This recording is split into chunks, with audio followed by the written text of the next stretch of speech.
very good morning to you. It's just after 6 o'clock on Saturday, February the 22nd. I'm David Bull, and this is Weekend Breakfast. Welcome along. Now, as you would expect on this fine Saturday, I have great news for you because today, the biggest fondue world record attempt is being held today. That's right, in Les Rousses. Dans la France. That's right, in Les Rousses. They're attempting to create the dish in a pot which weighs, wait for this, 2,039 kilos. The current record holder is a team in Fond du Lac in Wisconsin. Their pot was 8 foot in diameter, but it weighed less than half, weighing in at just 900 kilos. The fondue was made with something called butter casa, fontina, gruyere, and one-year-old cheddar. Yummy! Reminds me of skiing, actually. Also, it's Margarita Day today, a day celebrating not the pizza, but the iconic cocktail. It's served either on the rocks or it's blended. Now, a salted rim is optional. The original recipe includes tequila, lime, and triple sec or orange liqueur. I say bottoms up.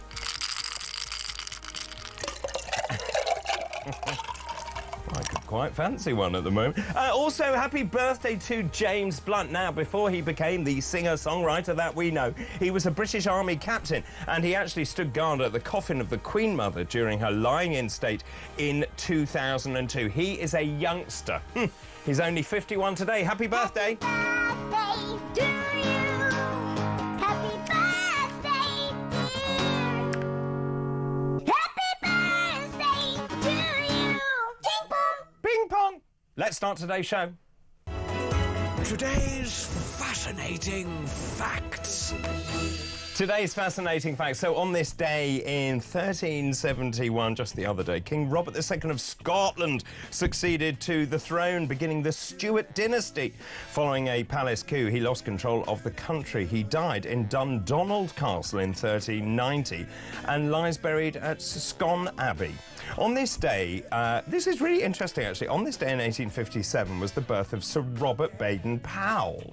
Now, of course, he was the English hero of the siege of Mafeking during the Boer War. Also, the reason he's so famous, his experiences led to the founding of the Boy Scouts. The reason I said this is interesting is because on this day in 1889 was the birth also of his wife, the birth of Lady Olive Baden-Powell. She was Chief Guide for Britain in 1918, World Chief Guide in 1930. Also today is World Thinking Day, celebrated since 1926.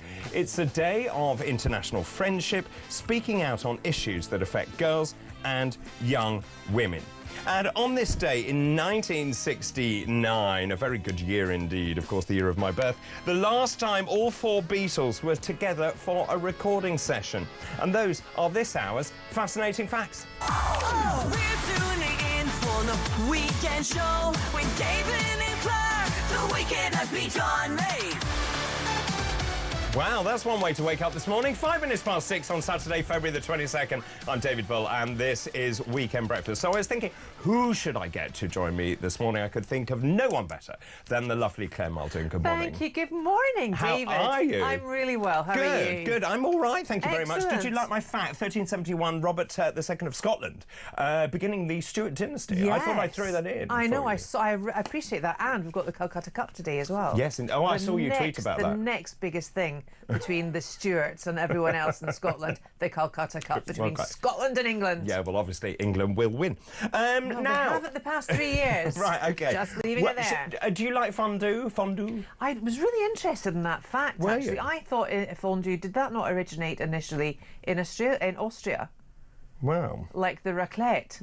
Well, well, I don't know the answer But to that. then it was your pronunciation of Wisconsin, à la Yes. France, that really got Fondue me. Lac.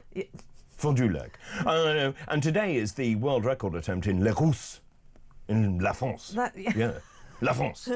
Now, I had never heard of this cheese You're more French than called Macron. butter casa. No, I haven't heard of that Butterkäse is cheese butter either. cheese in Germany. Oh, right. So I asked Gabriella about this, who's our setup producer, and she said, "Oh, it's cheap cheese." So you know when you're, That's such a hard thing to say. Yeah, it is, isn't it? Well, you know when you go to Europe and you buy those sandwiches. They're not very good at these things, but like if you're in Spain and you buy a sandwich, it has this funny cheese in it. Plastic cheese. I think that's butterkäse. Might be. I think that is. Or a Jarlsberg or something. Well, it's semi-soft cow's milk cheese, moderate. I love this. It says moderately popular in Germanic Europe and occasionally seen in the rest of the cheese-eating world. It's produced in It's Wisconsin. not in any of my cheese boards I've ever produced. Butterkäse. Butterkäse.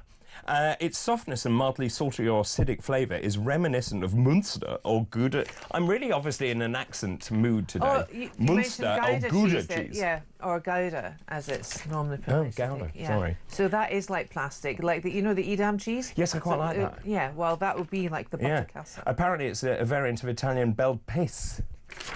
Anyway, there we are. Maybe leave the second syllable of that alone. Just leave that hanging there. Maybe Do you it's remember a whole Baby load of- Bell? Yes. Yes, they were funny little things. Do you know what the worst bit was as a parent, right? They used to peel the wax off. Yes. And then you'd find bits of wax in the carpet or on the wood floor. On the dog. Or somewhere that it really ought not to be. It wasn't in the bin. No, very true. Should we move on and talk about... I mean, this is extraordinary. So let me just show you the front page of the Daily Telegraph. The Prime Minister to defy Trump with new aid for Ukraine. I have spent a long time thinking about Donald Trump. Let me just tell you this headline this morning. So Keir Starmer, we said, I think it was Monday I did the show last, Starmer is going to have to decide, is he going to side with Trump or is he going to have to side with the European leaders? And I think he has to make that binary choice. He is trying to put himself in the middle and say he is the conduit between Europe and Donald Trump. Anyway, the headline this morning, Keir Starmer is to announce a new package of support for Ukraine, despite Donald Trump piling pressure on Kyiv to back down and accept a peace deal with Russia. It's the third anniversary of Russia's invasion, which I believe is tomorrow, actually, to unveil a triple whammy of measures, including military aid and sanctions. He's going to make this speech tomorrow. This is obviously in direct contrast to the approach taken by Trump, who essentially said Zelensky started the war, that he is a dictator. He is running at 4%. And I think it's fair to say he shocked European leaders. Why were they shocked? I mean, these were facts or insinuations. Now, I think, let's strip this back. I think when Trump said he started it, he didn't mean that the Ukraine invaded Russia, okay? He meant it was a monumental shift in geopolitics. And with the NATO alliance edging closer and closer and closer. That's, I think, what he meant. We know now that Trump says things not only to shock, but is he such a Machiavellian character or is he a genius? You know, there could be a line between both. Well, it's so interesting you say that because I have been reading and rereading this and thinking, is he just a genius? And in many ways, he's lobbed a grenade in, hasn't he? Well, exactly. And trying to get the European leaders to respond. Yes, yes. And he's made comments, you know, like, when he was elected, David, he was elected to make America great again, right? And he was the most popular choice over both Senate houses, the public and the Senate. And he won on both counts. Now, that speaks volumes. We know that Trump is very for the people of America and to make America great again. He has said that the UK's debt to Ukraine and the Europe's money that they've given to Ukraine will be paid back at some point. And he said that, or there's a guarantee or something. He has then said that America have got absolutely nothing and they've given the most. So why don't they get the resources in Ukraine instead of anyone else? So you can see his point. Oh, I absolutely can. And actually, Boris Johnson shed some light on this, where Boris Johnson said Trump's statements are not intended to be historically accurate, but they are there to shock the Europeans into action, which is what he has absolutely done. Says Boris Johnson, who is very much akin to the same school of thought. 100%. And also, I think Boris understands Trump's mindset. And Nigel Farage has said something very similar to that as well. But obviously, the West then condemned Trump. We had Ben Wallace saying the Kremlin will be really happy as Trump rewrites history, which, if your point is valid, And I hadn't really thought about that. He doesn't mean that Ukraine invaded Russia. Yes. He just means the encroachment of Ukraine into NATO threatens the integrity of Russia's borders. Yes, which it does. And I'm sorry, Putin is, you know, he is such a mental figure that if he sees, it's like prodding the cat. If you prod too far, prodding the bear, he is going to lash out, and he has done. And of course, you see, actually, when you look back, we should have done something in 2014, the annexation of those regions, but we didn't do that, and we chose to ignore it. Now, I don't think you can then go back and say, right, we're going to recreate history going back to that time. So, but if they'd made a noise about Crimea, the land grab for Crimea, which I think you're talking about. I am talking about that, yeah. Things could have been different now for Ukraine. It's absolutely fascinating because the one thing, so we know that Macron is going to meet Trump tomorrow. Starmer is going to meet him on Thursday, OK? Now, Macron, this was what happened last night. Macron says, I am going to tell him not to be weak in the face of Putin. He is someone I respect who respects me. We have to make him understand that his interests are the same as ours. So Macron, being the first European leader to meet Trump, is going to be pretty assertive with Trump. I don't know how that will play. Do you know what the problem is? They will release all these sound bites to everybody, right? Especially to people of left swinging and right swinging, and indeed the centrist and the populist movement. They will make all these sound bites because they are weakened themselves in their positions. I mean, Starmer's not rating well. Macron's not rating well in France, and he's actually weakened his position by calling that election. Remember, just in October, November time last year.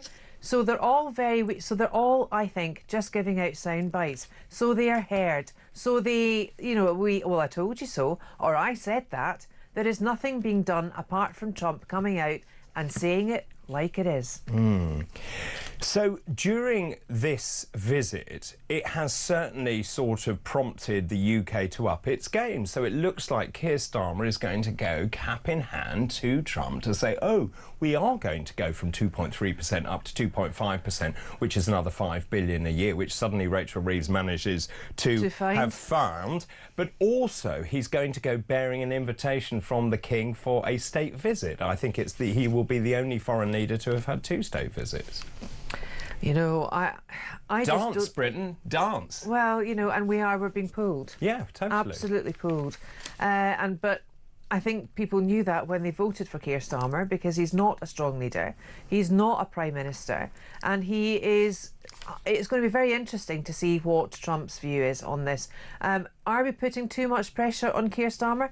I don't think so. I think he needs to change his views, right? I think he needs to wake up, smell the coffee, and actually not only go cap in hand to Trump, but actually sit down with him and say, look, how can we get out of this mess? We all need to ally ourselves against Russia, against Putin, but not align with Volodymyr Zelensky. Say that again. So what I'm saying is put ourselves between everyone and Russia. Don't forget China and India as well, watching, going that with the popcorn. But we should not align ourselves with the Ukraine per se and with Volodymyr Zelensky. I think the other thing that and I said this on Monday, that I think Starmer has to decide whose side he's on.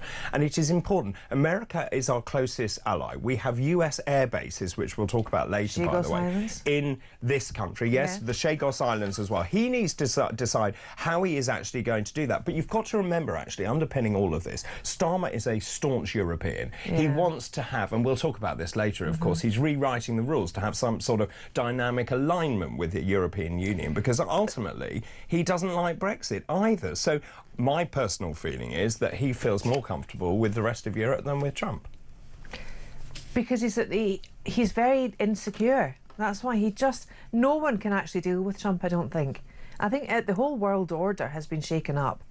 And I think it's waking people up, waking politicians up, so that they realise now that, oh, hey, wait a minute, we don't actually have to go along the World Economic Forum guidelines. We don't have to do the Davos rubbish. We don't have to all get to net zero. There are actual other routes to take. This is a big shake-up. Do you think, I would agree with that, he's a maverick. Do you think the UK should fear Donald Trump?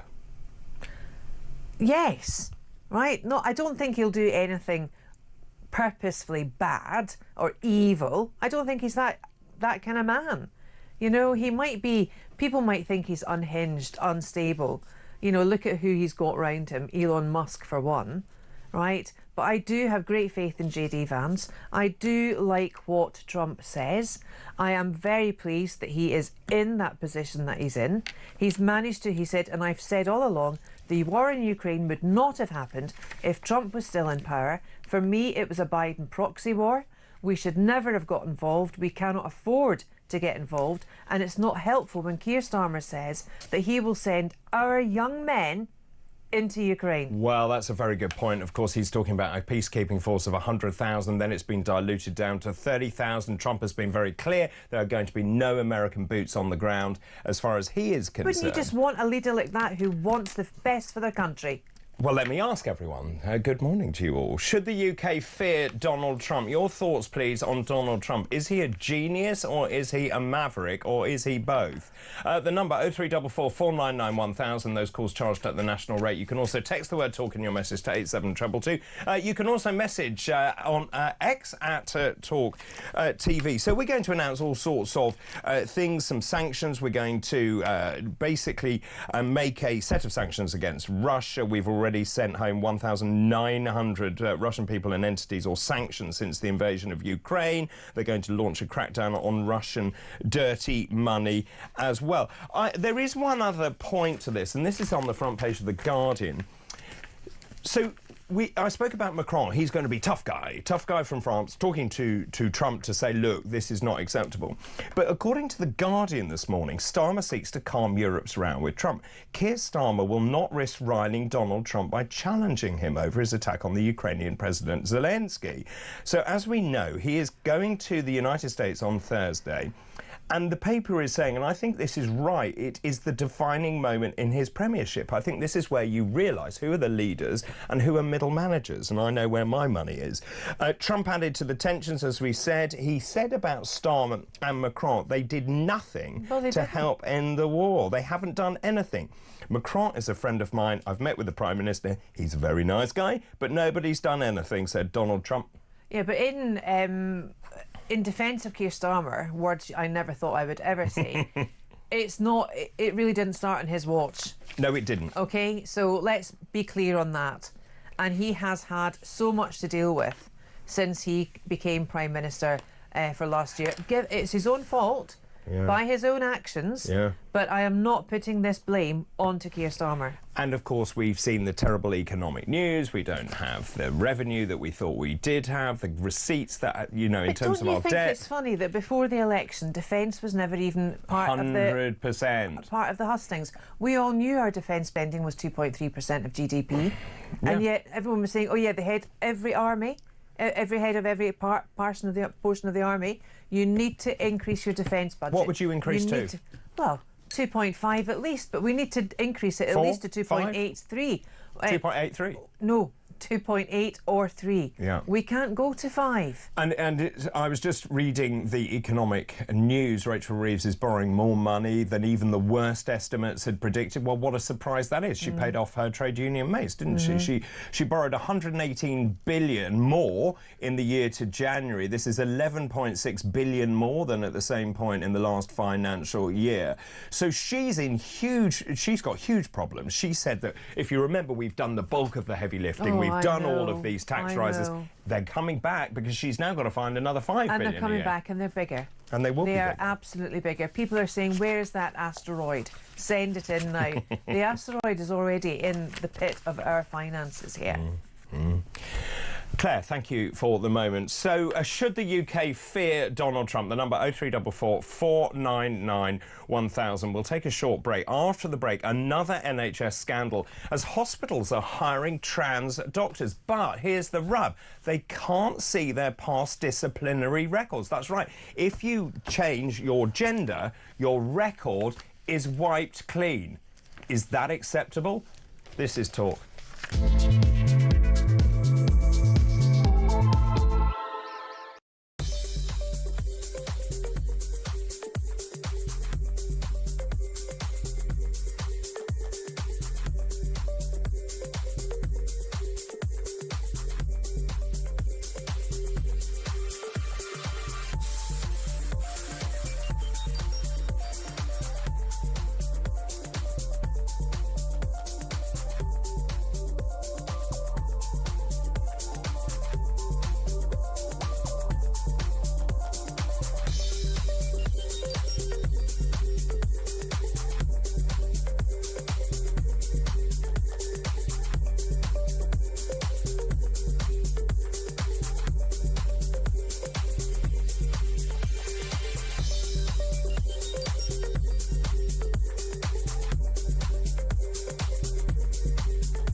across the UK. On DAB+, on your smart speaker, on your smart TV, and on your side. This is Talk. Welcome back. This is Talk 624, Saturday, February the 22nd. I'm David Bull, joined by the lovely Claire Muldoon. David, I'm loving the show, says Graham in Lincoln. Good morning to you, Graham. Claire Muldoon is a national treasure, I say. Polish that. Trump is the only leader on the planet attempting to stop the senseless slaughter of young Ukrainian men. Everyone else just seems to want the death to continue. It's absolute insanity. Neil, good morning to you. Dr. David, I've listened to your show over the last couple of years. I've always enjoyed your broadcasts, but I think you are wrong in supporting Trump. Like many, I was so happy when he was elected, but his comments and attacks at Zelensky are wrong. Oh, that reminds me, I'll come back to that point. Trump has lost a lot of support from the Conservatives. Just read social media and you'll get a good idea. I cannot stand Starmer, but I'm supporting him over his support for Ukraine.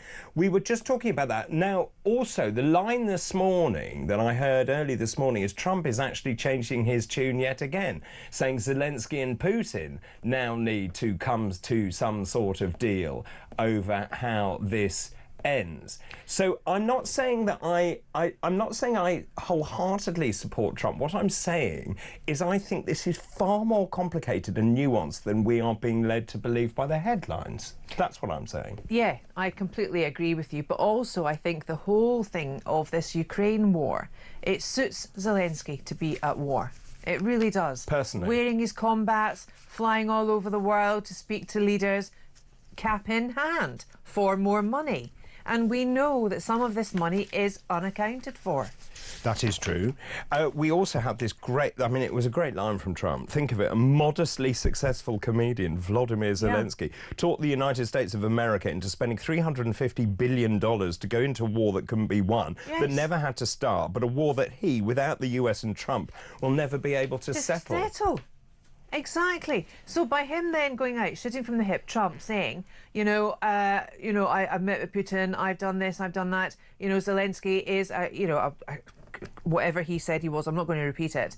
But for that then, for him now to turn around and say that Zelensky and Putin need to get together and sit around the table, we know that's not going to happen, right? But it's, again, it's metaphorical speak, it's figurative speech, but it's speech that cuts to the crux of the matter.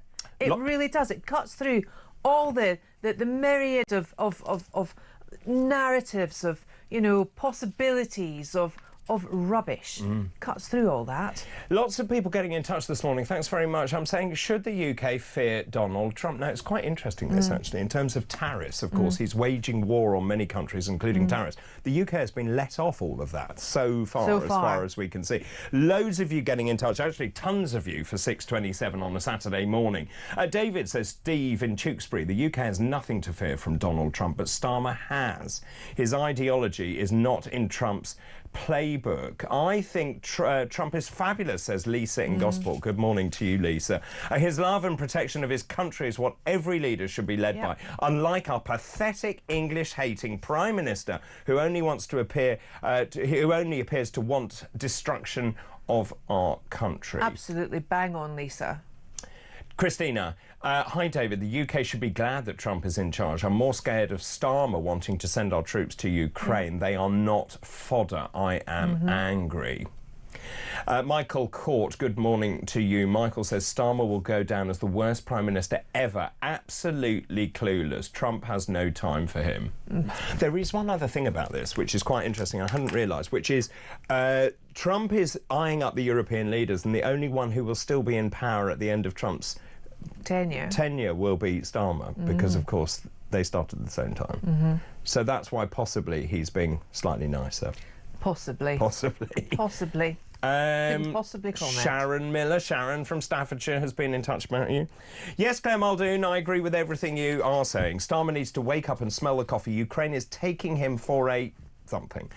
Sharon, thank you for that as well. And she goes on to say, I'm sick of Starmer dishing out our money to Ukraine. What is wrong with this man? We need our money for our own people. The UK is broke.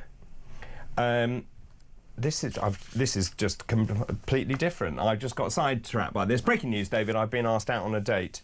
on Sunday. Tell Claire. That's Gem. Does that mean anything? No. No. OK, good. Let's move on and talk about this story, which is in the Telegraph as well. This is an extraordinary story about British hospitals. NHS hospitals hiring transgender doctors are unable to see their disciplinary records, according to senior medics. The General Medical Council has been urged to overhaul its procedures after it was revealed that it erases the public disciplinary history of doctors who changed their gender identity. So essentially, the GMC keeps well, I think it's incredibly frightening, and it's just malpractice across the board by the GMC. The GMC is the regulatory body, so medics like myself are registered with the GMC. They then list if there's any disciplinary action, if there's a drug problem against you, or if you've had any misdemeanours or whatever. And it's really important. When you apply for another job, then the employers then cross-reference against the GMC. It now transpires that if I was to change gender and then register under this different gender, I get a new number from the GMC and it wipes your record clean. This is, I mean, I think this is, you've used the term malpractice.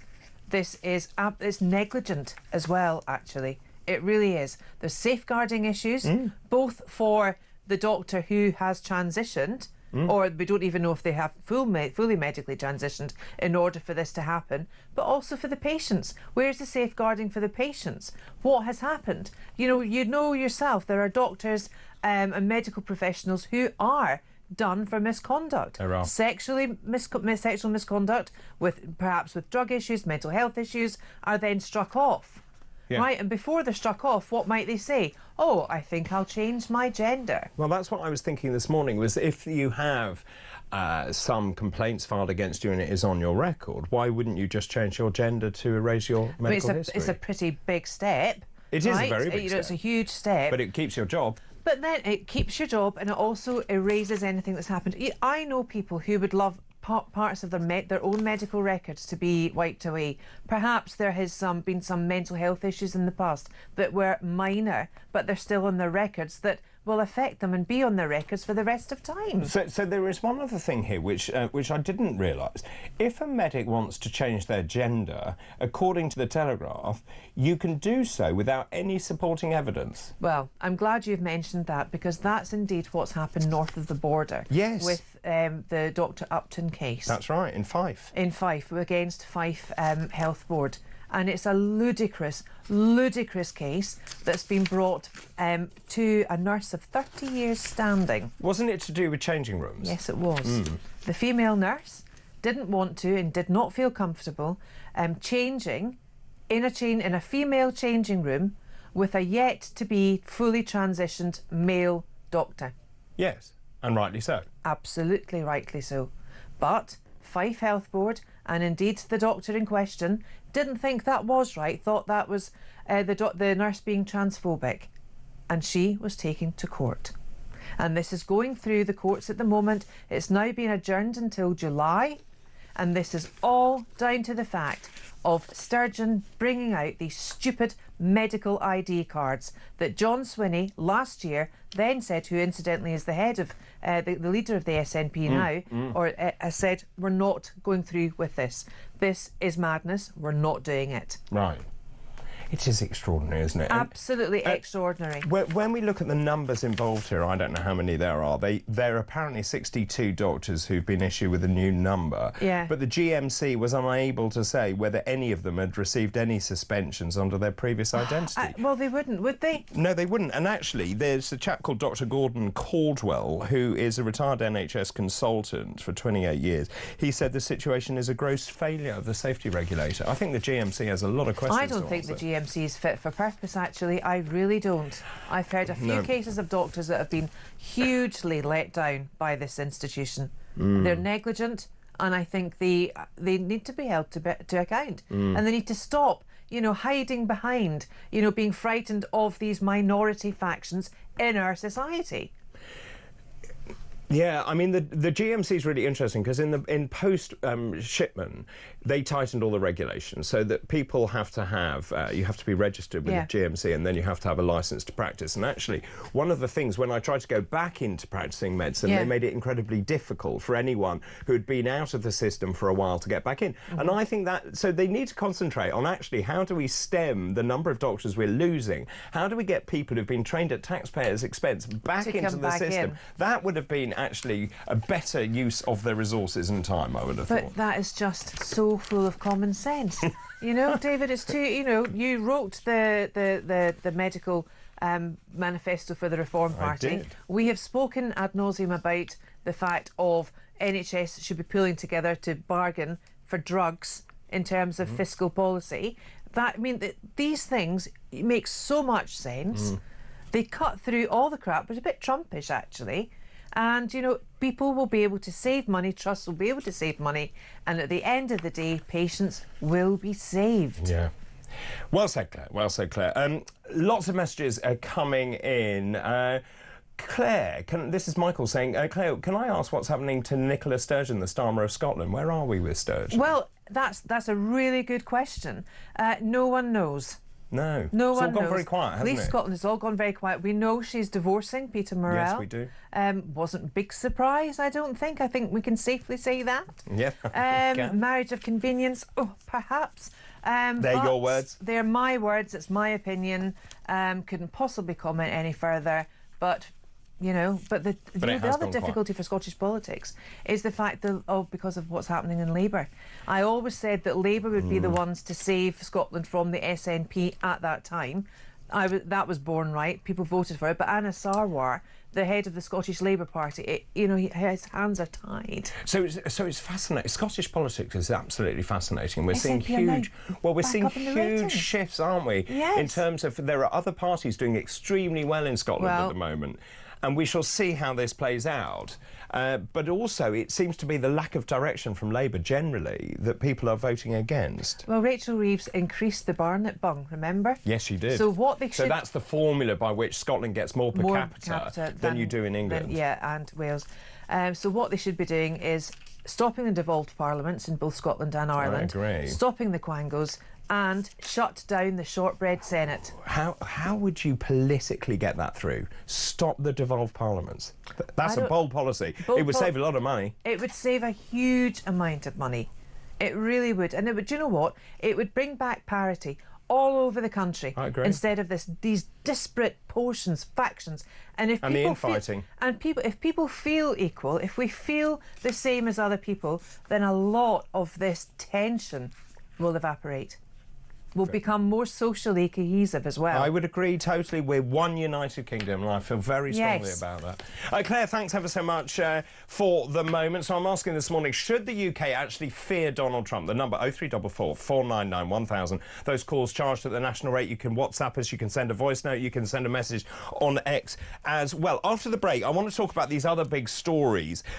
Revealed the true scale of Britain's illegal drug use. These new figures are quite off the charts, actually. We'll also talk about what Apple has done and pulled the protection from those people using its software here in the UK because they're so concerned about our privacy laws. This is Weekend Breakfast. Good morning.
across the UK.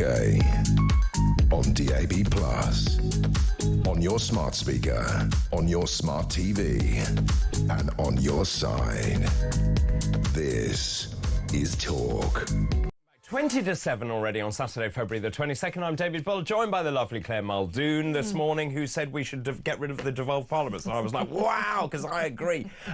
Let's talk about this other big story this morning. I have said for a long time that actually the drug use in this country is much higher than reported by the official statistics. Now, this is in the Telegraph this morning. Ketamine usage more than doubled in England last year amid the rising popularity of designer drug cocktails. This is a new study. It's the largest and most accurate study of its kind conducted on behalf of the National Crime Agency. It shows the dramatic and exponential rise of drug use in this country. Wait for this. 25 tonnes of ketamine was consumed in England last year, up from 10 tonnes in 2023. The drug is now more popular than heroin. The worst hotspots are Norwich, Liverpool and Wakefield. What they did is they looked at the wastewater. So obviously all of these drugs can have byproducts and they're excreted in the urine, and so therefore they looked at the wastewater from 18 treatment plants across England and Scotland over 3 years. And they did this at Imperial College, and they looked at wastewater from more than a quarter of the population. So recreational drug use is going up. So ketamine, also this pink cocaine, which obviously we talked a great deal about with Liam Payne's death, which is a combination of ketamine and all sorts of other things. So these kids don't know what on earth they are taking. Liam Payne had a mixture of methamphetamine, ketamine and MDMA, crack cocaine and benzodiazepines all in his bloodstream.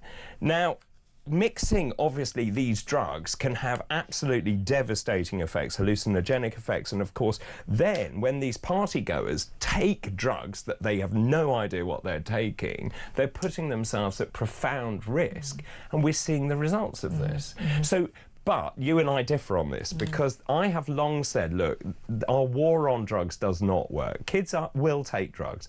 And in many ways, and you won't agree with me, there is an argument to say, OK, we decriminalise, but do not legalise drugs. And there are some of these outreach centres where kids will take their, young people will take their drugs, they're analysed and they're told what is in these drugs. Because my concern is if they're going to take them, I would rather they are taking something they know what they're taking and that it is a safe supply of that drug. Well, that's in a very utopic world, isn't it, Yeah, David? maybe. Because, you know, part of the the culture of wanting to do drugs, you're more than likely to have drank beforehand. Indeed, that's and very then true. take the drugs. And that's what we call a gateway drug. But interestingly, this page 2 in the Telegraph, ketamine is a drug used for tranquilising horses. Yeah, it's an Look anaesthetic. at the picture below it in the sub, is 2 horses. Yeah. So I don't know if it's the ones that escaped last year. Yeah. So I think that was a bit of a play there by the Telegraph. But are we really surprised that the drugs are increasing? There's not much hope out there for children, and I put that down to the fact that there have been too many graduates, too many degrees being handed out. There's not enough jobs to go round, and now there's been a big cull, not only between the big 4 companies, PwC, Arthur Andersen, Deloitte, KPMG, all of those, that they're not hiring the graduates at the levels they used to hire at. Banks are taking less people. Lots of management consultancy firms like that as well aren't doing it. It's very difficult and very costly now to do a master's. If you want to do a master's in London, they cost like 40 grand as opposed to 12 grand. And of course, if you do it being in England, if you're an English student, you have to pay. You don't pay if you're a Scottish student. But so there's not much hope. So you have to look at the reasons why there is this increase in drug taking. So I also think it's because of the exorbitant price of alcohol. So young people aren't going to pubs where they are supervised, where there is a social atmosphere. So they are either not drinking and they're resorting to drugs. Now, the reason that I say that is ketamine is a very cheap drug. It's a dissociative anaesthetic, as you say. It is used for horses or any other veterinary procedure. But essentially, when when you take ketamine, you get this dissociation where you don't know where you are, you can't control your body. You almost go into some sort of not a coma-like state, but essentially you are out of control of your own feelings, and it's cheap. But why would you want to put yourself in that position? That's what I'm trying to get at. Because as a mother of 4, yeah. Well, I'd why be would you drink devastated. Yeah, of course. But I would also argue when you drink alcohol, it is that sort of sense of release that is part of the reason for drinking alcohol. But obviously with the pub, what we used to do when you were in a safe environment was there was always someone to kick you out or say you've had enough. And my worry is what we're doing is driving all of this underground. Well, of course we are, because we can't go to pubs any longer because there's not a lot of sports. The alcohol is very expensive, especially in London. Very. But you look to places, David, where alcohol is not expensive. Student unions, the alcohol is not expensive. That's true. I was at Leeds Student Union for part of Anna's graduation last July. Very cheap, but there were so many controls over the selling of it. It wouldn't be sold before 12 o'clock during the day, and you could only order so much. So you think, well, if it is cheap, that's not a driver for taking drugs then. If you want, I think it's the lack of hope. It's the lack of direction. It's the lack of, any form of, if I can get through my day, I've got a job, I've got my respect, I'm fine, I'm fit, I'm part of this community. You can't buy a house. You feel, exactly. No future. Exactly. I also think it's the rise of county lines. It's the rise of illegal migration, because pushing it's so easy the to drug get now. dealers. You can get your drugs so on easy. Snapchat or Insta or anywhere you want. You can get them. They used to cycle around Hyde Park, dropping off drugs. Oh, I didn't know that. Yes. Anywhere at all. Yeah. You can order them almost It's like an Uber ordering, Eats well, or I was thinking a pizza. Yeah. Exactly. Absolutely. Let me know your thoughts on that, please. Just in terms of the true scale of Britain's illegal drug use, it's extraordinary. 25 tonnes of ketamine. I'd be really interested to get a demographic on this in terms of age, an age demographic, because I would really like to know the ages of the people, and it might actually be older people as well. Everyone might be doing it. But I don't know anyone that is. Well, I remember a survey showing that actually there was the new generation of older people taking cocaine. Yeah. And it is that sort of middle-class Islingtonian dinner party set that is fueling that rise, I seem to recall. We're going to talk also in a moment about Apple pulling their data protection tool after this big row over privacy, which has basically happened after the government demanded a backdoor access into your data. We'll talk more about that. Also, should the UK fear Donald Trump? 0344 499 1000. This is Weekend Breakfast. Good morning.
Trump had asked Zelensky for an accounting of the $350 billion that we had given, and they can only provide accounting for about $90 billion. Well, that raises a big question, especially with what's going on with Doge and Elon Musk discovering all sorts of fraud and waste and recirculating money to where it maybe shouldn't go. Donald Trump plays a long game.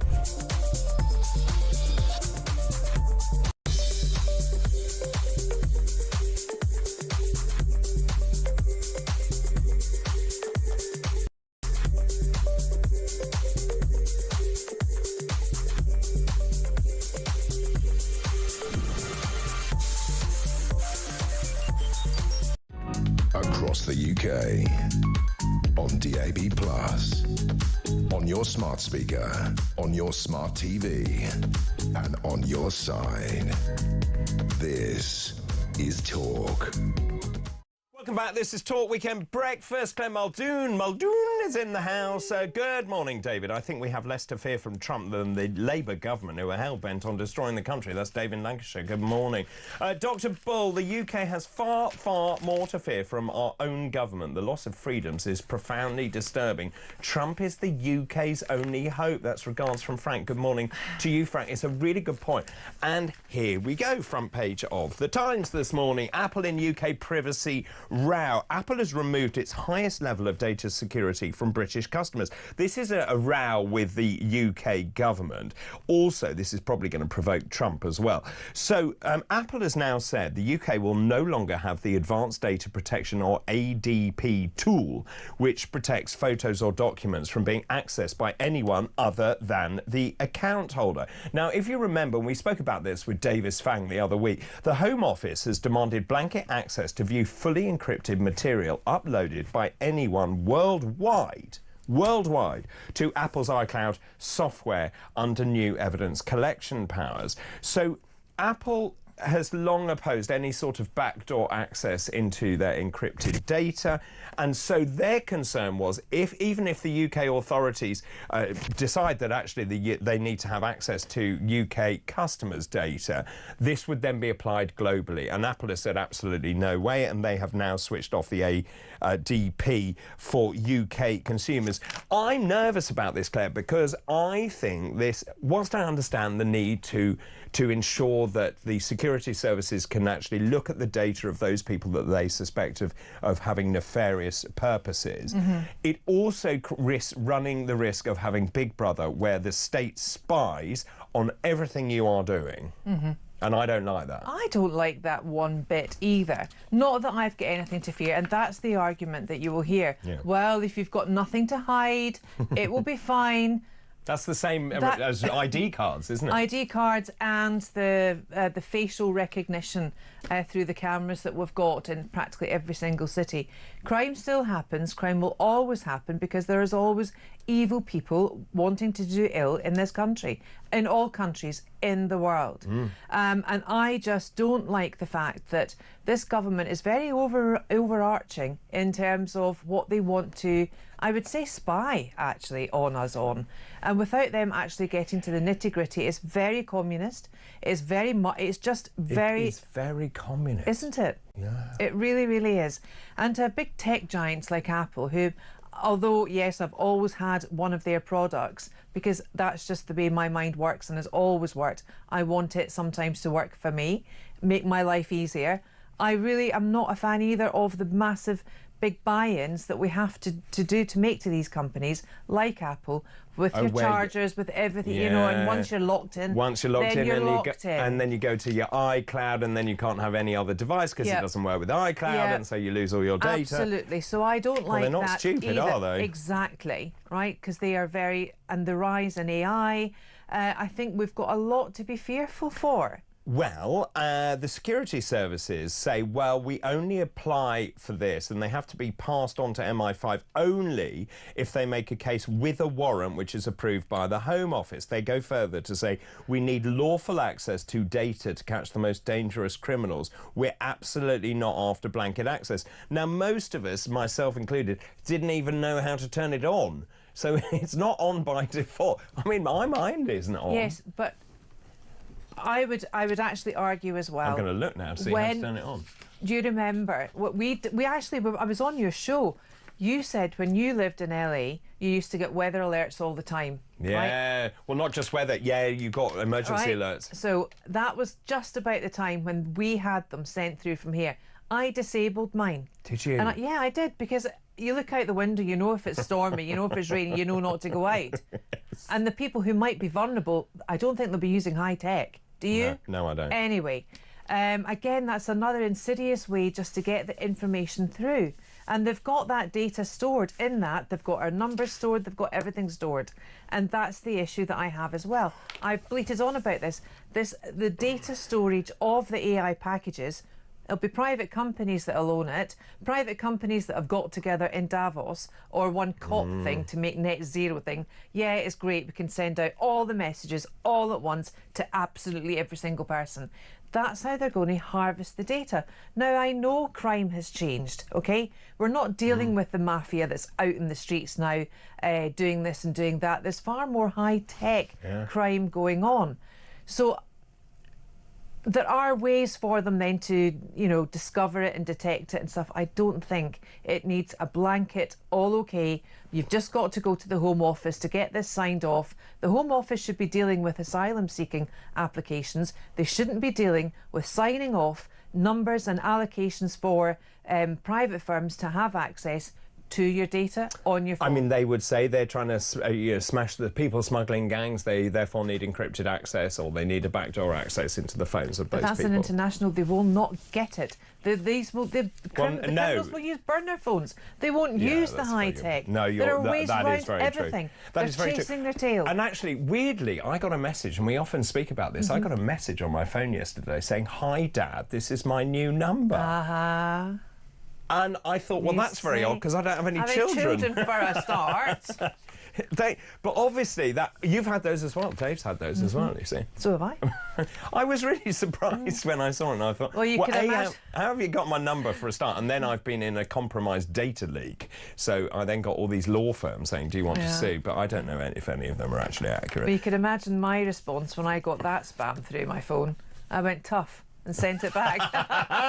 Very good, Claire, very good. Lots more messages coming in. I'm asking this morning, should the UK fear Donald Trump? That is the question for you this morning. The number 0344 499 1000, calls charged at the national rate. You can text the word talk in your message to 87222. You can also message us on X at talkTV. Let's read some messages that are coming in now. Good morning, David. This is Dal. Good morning, David. No, the UK shouldn't worry about Donald Trump, but we should worry about Keir Starmer. He is totally out of his depth with Ukraine, and he should sit back and take a back seat and learn. We were talking about Apple just then. Steve says, what is the point of the Apple move now? Any criminals know their UK phones are insecure, rather like net zero. We've cut off our nose to spite our face. Many of you saying we have more to fear from Keir Starmer than we do from Donald Trump. Good morning, this is Quinn in Rotherhithe. I'm in full support of Donald Trump, unlike Starmer, who took away pensioners' heating allowance, me included. But he keeps giving Ukraine our money, with never a mention of how it will be paid back. The king should step in, dissolve this lying government and dictatorship. And they've ring-fenced £3 billion a year for Ukraine. I know. Ring-fenced. I know. Starmer on a train gave that performance of a lifetime. What an expensive ticket that was. Michael says Donald Trump does what is best for America. Why can't Starmer do the same for the United Kingdom? We need to resolve our own problems first. And Bill in Cheshire says, fear Trump? No. Wary of Trump? Yes. The biggest danger to the UK is Starmer and his gang of incompetent clowns who are damaging the country, the economy and our way of life every single day. We'll take a break now. After the break, I'm going to take you through all of this morning's front pages. Claire will be here to talk us through some of her other big stories this morning. And we will also get the latest lines from Ukraine. That's all still to come here on Weekend Breakfast, here on Talk. Don't you dare go anywhere.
across the UK. On DAB+, on your smart speaker, on your smart TV, and on your side. This is Talk.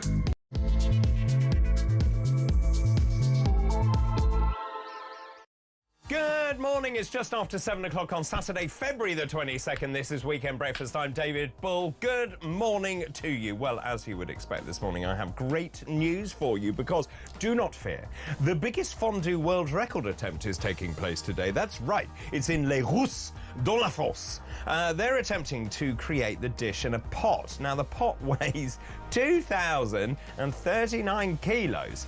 The current record holder is a team in Fond du Lac in Wisconsin. Their pot was 8 foot in diameter, but it weighed less than half. It weighed in at about 900 kilograms. The fondue was made with a butter casa, fontina gruyere, and 1-year-old cheddar. Yum, yum. That's not very nice. Also, it's Margarita Day today. No, not the pizza. It is a day celebrating the iconic cocktail. It's served either on the rocks or it's blended. Salted rim is optional. The original recipe includes tequila, lime, triple sec, or orange liqueur. Bottoms up. Oh, I say. And happy birthday, Claire Martin, behave yourself. Happy birthday to James Blunt. Now, before he became this famous singer-songwriter, he was a British Army captain and stood guard at the coffin of the Queen Mother during her lying-in state in 2002. He is a baby. He's just 51 today. Happy birthday. Hey, birthday boy. Ooh, boopy doo. Let's move on to today's fascinating facts. Today's fascinating facts. On this hour, I've got some new ones for you. On this day in 1797, over 1,000 French troops attempted to invade Britain. They landed at Fishguard, and they were soon captured by the brave ladies of the town. No other foreign forces managed to invade mainland Britain since. On this day in 1903, the Cunard liner Etruria arrived in New York with a copy of the first newspaper ever published in the middle of the Atlantic Ocean. It featured news reports transmitted from Britain by wireless whilst the ship was at sea. Marconi, the inventor of the wireless telegraphy, was one of the ship's passengers. And on this day in 1980, do you remember this? Robin Cousins, the British ice skater, won a gold medal for figure skating in the Lake Placid Winter Olympics. And those are this hour's fascinating facts. Wake up, the weekend's calling. It's time to cheer. Coffee's brewing, got the radio near. David and Claire, they're the breakfast team. Reviewing the news, making headlines lean. A very good morning to you. 5 minutes past 7, Saturday, February the 22nd. I'm joined, as you can tell, by Claire Martin. Very excited to get her name checked. I thought it was absolutely wonderful. Thank you, Dave. Yeah, Dave gets up very early and makes them. He's fantastic. Yeah. That with a salty rim. It was indeed. Right, lots of news to get through this morning. If you are just waking up, let me just tell you what is going on this morning. The Daily Telegraph, the Prime Minister is going to defy Trump with new aid for Ukraine. We'll talk about this in more detail, but obviously the thrust of this is Keir Starmer is going to announce a new package of support for Ukraine. He's going to make a speech tomorrow. This is marking the 3rd anniversary of Russia's invasion to unveil a triple whammy of measures, including military aid, sanctions. He will make this speech tomorrow. And of course, this marks a complete divergence with the United States and with Donald Trump, who called Zelensky a dictator. He said he started this war. He is pressing for a speedy end to the conflict. We've got Macron, who is going to meet Trump tomorrow, saying that he needs to be tough and stand up to Trump. It looks like, and according to The Guardian this morning, Starmer is not going to say anything. Starmer seeks to calm Europe's row with Trump. So Starmer is trying to position himself as the conduit between Europe and the United States. We were talking about this earlier, saying that Starmer really needs to pick a side. And at the moment, the UK has been spared tariffs from Donald Trump and the United States. Now, there has been a shift, and I said this morning. I had heard this news. I've just looked. The only site reporting this is France 24 at the moment. Trump's comments are Zelensky and Putin must now get together, which is a marked change in tone from when he said Trump and Putin would come up with a deal and basically wouldn't involve Ukraine. It would be given fait accompli. I think they have come up with a deal, but then they have to invite Zelensky to the table in order to exercise the deal. That's a very good point. So just in terms of this, and we spoke about this earlier, and I just want to just mention it for those people waking up. You've got Boris Johnson made quite an important point, saying that in terms of Trump, he lobs grenades into things. And what Boris Johnson said was Trump's statements are not intended to be historically accurate, but they're intended to shock Europe into action. And here we are. We are now suddenly deciding to go from 2.3% of GDP to 2.5%, and suddenly they found another 5 billion quid a year down the back of the sofa. So Trump has won that, if that is the case. Well, that is the case, but that's a bit of the pot calling kettle black. Boris Johnson saying he, you know, by sound bites, lighting a grenade and throwing it in to make it explode. Now, listen, I think that you know my views on Trump.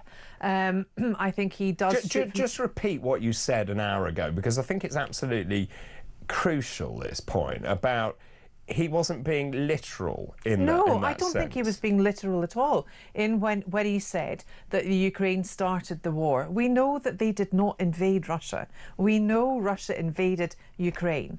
But the reasons why Russia invaded Ukraine, it was almost like the land grab a la Crimea, right, for the Russians. Ukraine used to be Russian territory anyway.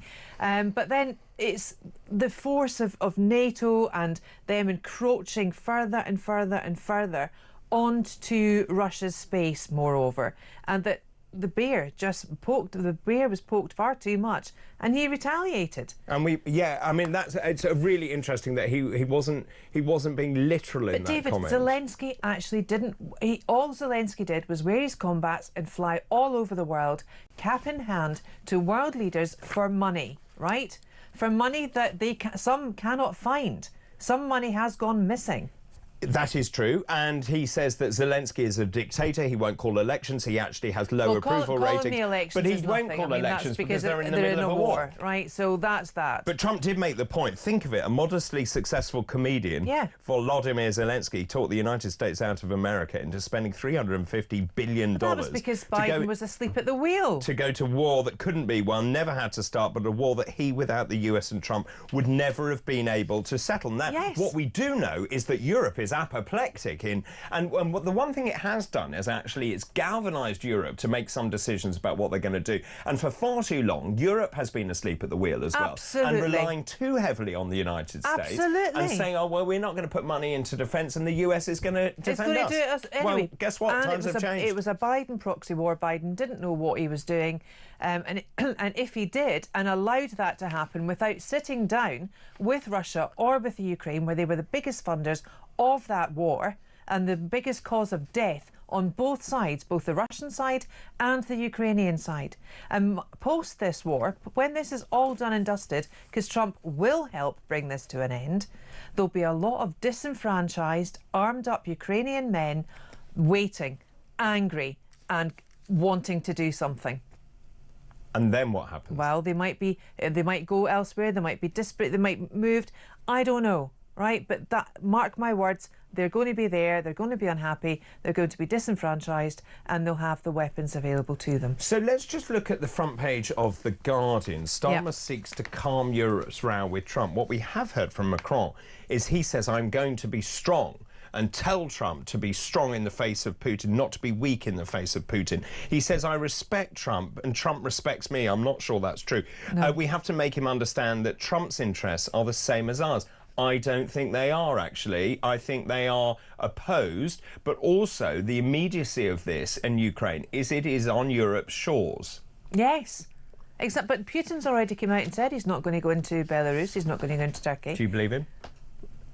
Well, I don't know, right? Or you could argue, and I interviewed someone earlier in the week who was saying this is the most dangerous moment because Putin is playing us. Yeah. Because Putin is saying, OK, I will do a deal. All he does then is regroup. We know that the Russians have been pulled very thinly at the moment. So they regroup, rearm, and then reinvade. Does Russia have a lot of money? That is a good question. Well, obviously, sanctions are starting to bite, and I don't think they do. I don't think they do. I really don't think they do. But he does have and conscription. I'll tell you who certainly doesn't have any money. Zelensky and Ukraine. They've got nothing. Yeah. Let's just pause for the moment and look at the clip of Donald Trump and what he has said recently. I think that President Putin and President Zelensky are going to have to get together because you know what? We want to stop killing millions of people. You have young soldiers being killed. If you saw the pictures that I saw of the battlefield from satellite, you've never seen any pictures like that. There you go. So again, that's a change of policy. But maybe, and we've seen repeated behaviour by Trump like this, where he starts out with this wild idea and then wings it in and brings it in. And that's the art of the deal, isn't it? You start high. You start high. Yeah, you're a tough negotiator. He's a businessman, for heaven's sake. Regardless of whether you think, what is it, 6 bankruptcies behind him or whatever. Yes, there's quite... Well, we'll talk about that in a minute. If he's a very successful businessman. But the thing is, he's got chutzpah. He knows what he's doing. There was an interesting article in the Daily Mail in the week, and it made very interesting reading, saying what does Putin have on Trump, if anything, and essentially what this article is saying. Does Russia have compromising information on Donald Trump? Is it the business links? And you mentioned his repeated failures. So in the mid-1990s, Trump's real estate empire was teetering on the brink of ruin. 3 of his casinos, 1 of his hotels had filed for bankruptcy. He was considered incredibly toxic commercially. No US bank would do any business with him. He then got money out of Russia and he had Russian backing. So clearly he had a different kind of relationship with oligarchs who were close to Putin. What is it? Does Putin have anything on Trump, or is this all conspiracy? But if he does, what's he going to do with it? I mean, people, I don't like blackmail on any level. I don't like people holding information and using that information against other people. That's not right. No. It's no way to live, because at some point you cannot give into it and the news will come out. That's why I'm not in favour either of High Court injunctions. And no, I would agree with that. You know, whether it's in the public interest or not, the public should be judge and jury for that. We should be able to understand if what's held behind a High Court injunction is actually for our own good and our own safety. He also, this article goes on to talk about this dossier that was produced by ex-MI6 officer Christopher Steele, who spent 20 years working on Russia-related issues for British intelligence, essentially alleging the Russian government worked to get Trump elected in the first place. That also Russian security services have videotaped Trump hiring and watching prostitutes performing various sex acts in a Moscow Ritz-Carlton hotel in 2013. Look, I don't know if any of this is true, but it makes a very interesting reading. Well, it forms a picture. It forms a picture. But it will form a picture for those that would say, well, I knew I never trusted Trump in the first place, and I knew he was a misogynist, and I knew this X, Y, and Z about him. But the fact is, under American Constitution, even if Trump was behind bars for him being found guilty of the felonies, he could still be the president of the United States. Yeah, there was a brilliant statement made in the White House yesterday saying, look, you have to understand that the Constitution of the United States is people voted for a single person, i.e. POTUS. He then has the presidential authority to do whatever he wants. And they lectured the White House press circuit to say you don't understand the way that this democracy works in America. And I think worldwide, globally, we don't understand fully how it works. And that because Biden was asleep at the wheel. There was nothing in our geopolitics 10 years ago, 5 years ago even, that we would have needed this information. We need an absolute clear out now. We need to understand the machinations of the way that the American Constitution actually works. American Trump, as the 47th or 48th president, is doing nothing wrong in terms of American Constitution. No, he isn't. He really isn't. No, he isn't. You're right. Let me just ask you this. This was an article in the Telegraph earlier in the week, and this Jane has actually just messaged in. David, we need Trump and Vance here. I despair there is no way to get rid of this dangerous government. The only thing I fear is the future for today's children and their children to come. I love you and Claire together. Oh. That's very nice, Jane. Thank you. Thank you. But Jane, if you're close by, we need some coffee. we do need some coffee. This article says Britain has the worst government at the most dangerous possible time, which is quite a headline. It goes on to say we are saddled at this critical moment with a cabinet of hypocrites, phonies and cowards. Donald Trump is pulling the plug on Ukraine and seemingly attempting to oust Zelensky. Britain has nothing useful to contribute other than fake outrage, sentimental chest beating and pledges it can't afford. Labour's sanctimoniousness cannot hide its complicity in Ukraine's betrayal. Our political class is no better than the rest of Europe's freeloading political elite. That is because they are professional politicians. They don't have real life experience, David. I also think, and that Starmer has no gut feeling. He's a robot. He doesn't have feelings. He is a robot. He's not driven by any kind of sense of purpose or emotion. And he really, Keir Starmer needs to have some gut feeling about the direction of this country and our foreign policy, doesn't he? Yeah, he does. He does. He absolutely does. And as a leader, as a Prime Minister of this great United Kingdom, he ought to be leading. He ought to be, you know, throwing us a bone. You've heard me say this about him so much. There is no hope there. There is no hope. We know things are tough. We know that. We're living it. It's very difficult. But at least throw us a bone, will you? So how is he going to... Give us some light at the end of the tunnel. If we are actually going to 2.5% of GDP, and that's another 5 billion, and she's already raised 40 billion, how is he going to sell that to the British people? 7 months in, you cannot say, we inherited this mess from the Conservative Party, because actually you created your own mess. They did, but also they didn't, as I said earlier, they didn't inherit, they inherited the Ukraine war. They did. They really did. But they didn't inherit the massive pay rises they gave to the unions. And there was nothing, and I flagged this before the election. I said, why is no one talking about defence? Why is it? Yeah, I agree. Why was no one talking about it? Because we were complacent. Absolutely.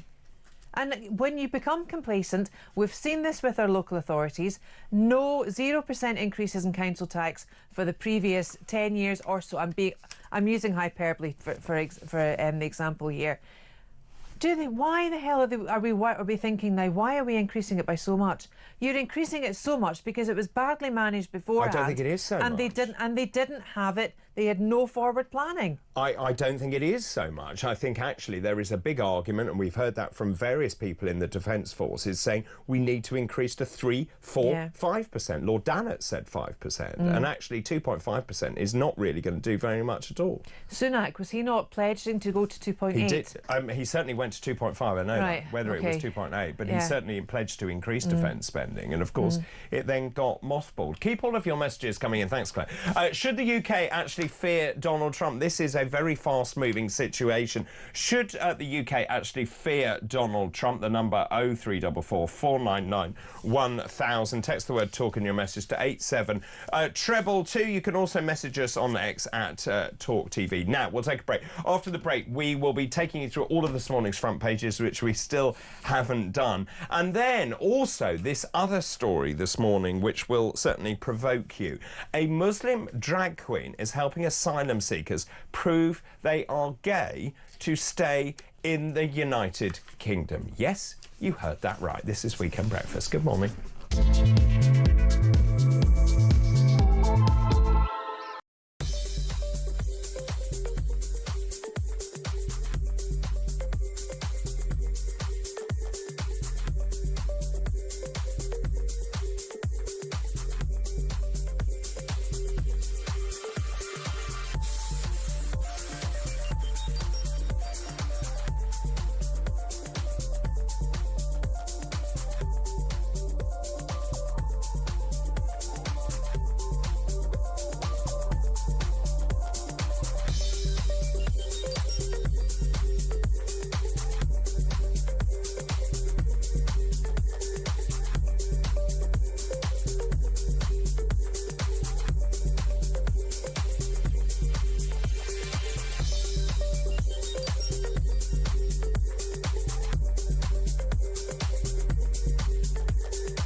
what Reynolds has done is basically steal their hard work. He's swept in, he's claimed it all in a simple, rhetorical quip. He's claimed things he never achieved. And that's not right. We cannot have government ministers who make false claims to titles they are not entitled to. It is simply wrong.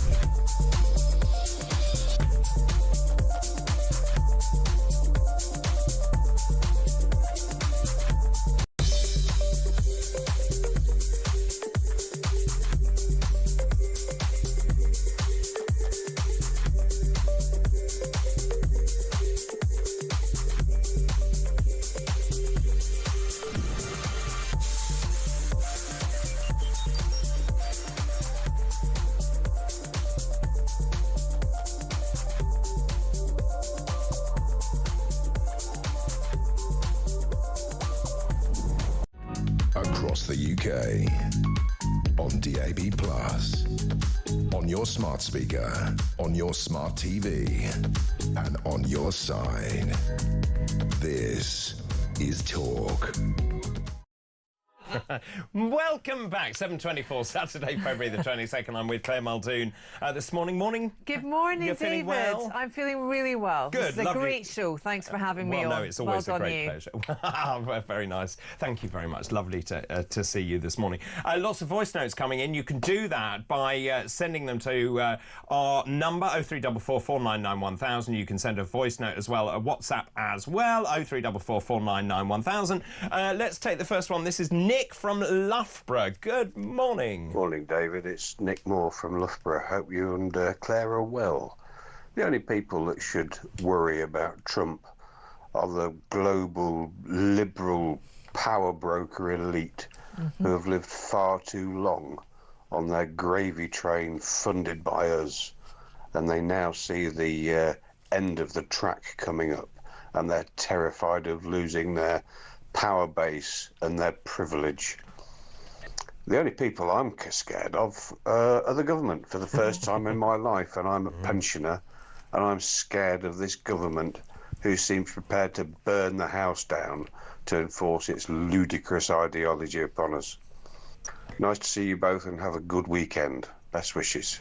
Thanks ever so much, Nick. I think your point is really valid. The government has given us nothing to be optimistic about in the depths of this month, which is a terrible month at the best of times.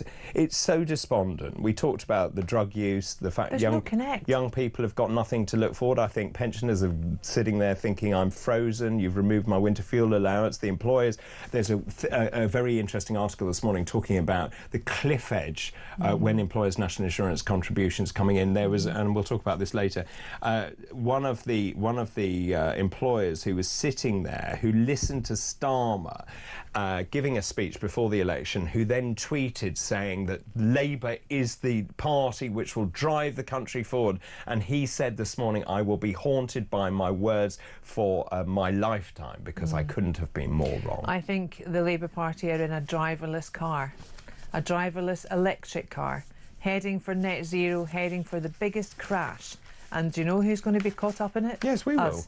Of course we will. We're on that driverless car. Oh, let me tell you, this is Sacha Lord. He sat in the front row for the launch of the Labour election manifesto, where Starmer vowed to voters that his party was the party of economic growth. He was the former nightlife advisor to Andy Burnham. He posted on X that the manifesto left him in no doubt that Labour was the party for growth for business, and that includes hospitality. He said that tweet is going to haunt me for the rest of my life. He went further to say Labour's treatment of businesses and the hospitality industry had been thrown to the wolves in the budget. He said, as a Labour member and a donor, he could only apologise to the hospitality industry after telling it to vote Labour. And also, don't Sobering, isn't it? Very good point. A very good use of word there. Literally, it's sobering for the entertainment industry, because no one's going out, as we've said. Do you know? There's this lack of hope. They think 9,000 pubs will close. Yeah, and I'm not surprised. And I love going to the pub. So do I. I really do. You get a decent chat, but they wanted to police that too. But remember? But it's also really important, and I keep going on about this, for local rural communities like mine. And it means that it is the one time... I went to a meeting, actually, on the other day about our local pub, which has closed down. And it's the only time you meet the village. Yes. Is in the pub. Yeah. And if we don't have the pub, you lose all community cohesion. And also, I want to go back to something here about risk and child safety and everything. When I was growing up, I was rural as well, in a village north of Glasgow. But there was always one person that you knew was a bit weird. You didn't go anywhere near them, and that was managing risk, right? Because you got that sense. Your heckles were up. Because we've become so homogenised, because we've become so globalised and so sanitised, there's nothing now, because we have to, you know, include everybody and be nice to everyone, even a local paedophile or someone that's then worse, a murderer. Come on, we need to get communities back. We need to get to know who's right, who's wrong, and also, you know, just I think get together. But the communities are much stronger when you look after each other, when you look out for each other. And I thought you were going to make... And you can only do that then when you know who the people are. Well, I thought you were going to make the point, which is in the local pub, you take your kids along, you know that you can actually have a chat with other people because someone's got their eye on the children. And that was the sense that we had in our village until our pub was ruthlessly removed from us, but we're in the middle of a big fight. Good. A fight back. Let's have another voice note. This is Jim in North London. Good morning. Saturday breakfast with Dr. Bull. It's time to talk. Thanks, Jim. Oh, that was Jim? Yeah, that was it. Oh. Thanks, Jim. I thought that was Very another inventive. of Dave's creations. What? I thought that was another of Dave's creations. No, that was Jim, who's actually made it up himself this morning. Thank you, Jim. Let's take you through the front pages this morning. We've been talking about this all morning. The Daily Telegraph front page. Prime Minister to defy Trump with new aid for Ukraine. As I said, he's going to announce on Monday a new package of support for Ukraine, despite Donald Trump obviously piling pressure on Zelensky and piling pressure on Kyiv to back down and accept a peace deal with Russia. There seems to be a widening split between the US and Europe, and of course what Keir Starmer is trying to do is position himself as the broker between Europe and the United States.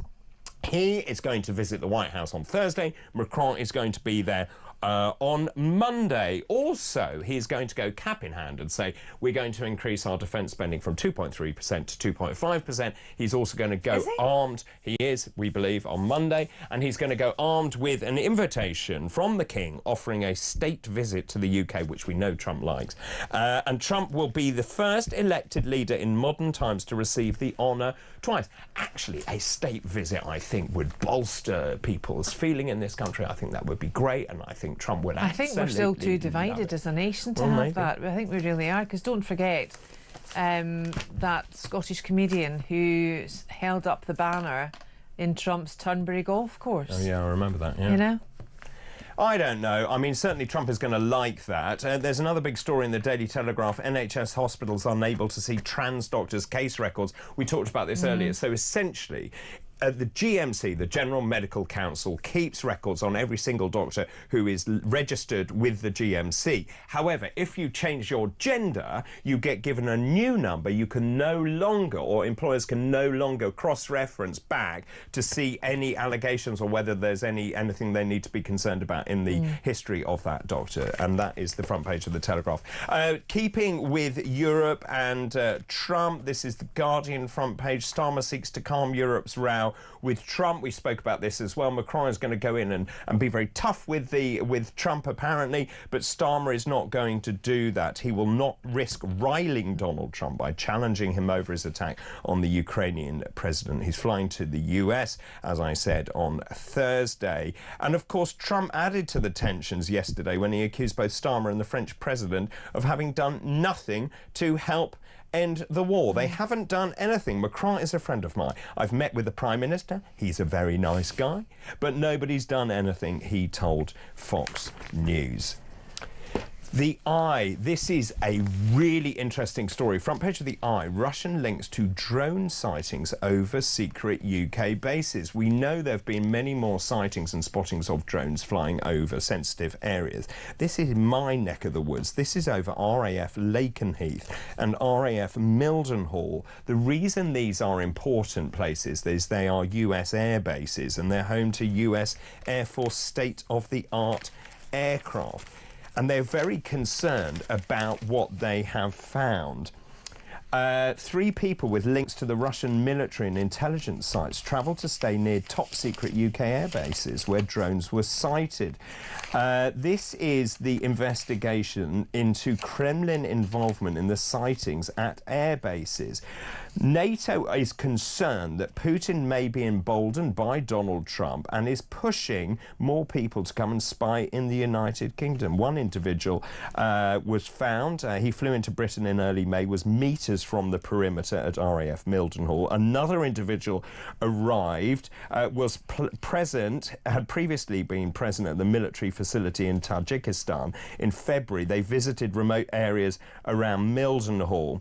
And then a third man flew into Stansted and visited areas around Lakenheath and RAF Mildenhall. So obviously they're very concerned about sensitive data. That's a really, really good point. Don't forget the poisoning in Salisbury. Indeed. And Litvinenko as well, with the poison in the end of the umbrella. Lots and lots. I mean, Putin has got his hands, his grubby paws all over the UK as well. Yeah, and maybe he is involved. And let's look at the front page of the Times. We spoke about this, Apple in UK privacy row.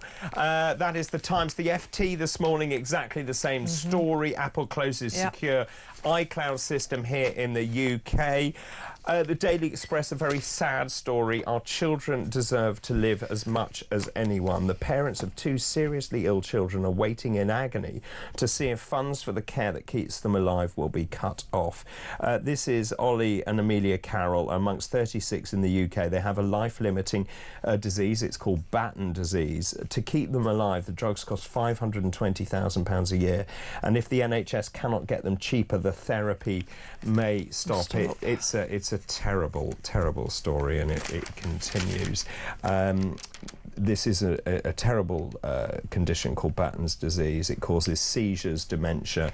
It robs children of their sight, mobility, and the ability to talk and swallow. A patient's average lifespan is between 6 and 12 years. The Daily Mail this morning, Elton and Cowell back a campaign to protect UK talent. 2 of the biggest names in music last night backed a major new Daily Mail campaign to stop AI plundering Britain's creative genius. Elton John and Simon Cowell called on ministers to rethink their radical proposals to relax copyright rules. What is this about?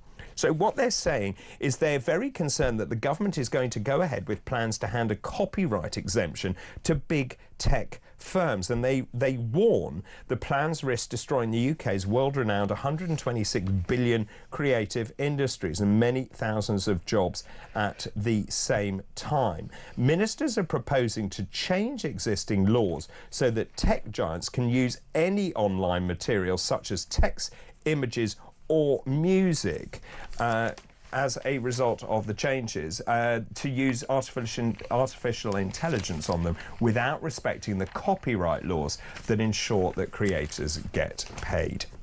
The Mirror, this is rather more uplifting. King's VE Day to remember. King Charles will lead the nation's tributes on the 80th anniversary of VE Day. These are plans being put together. The monarch and his family will appear on the balcony at Buckingham Palace, just as George VI did in 1945. So there is a master plan with a concert and a fly past from the Red Arrows. They will be part of the celebration to mark the 80th anniversary of VE Day. According to this, there will be a parade down Horse Guards Parade. They will then pass the balcony in where Sir Winston Churchill appeared after his victory speech on VE Day in 1945.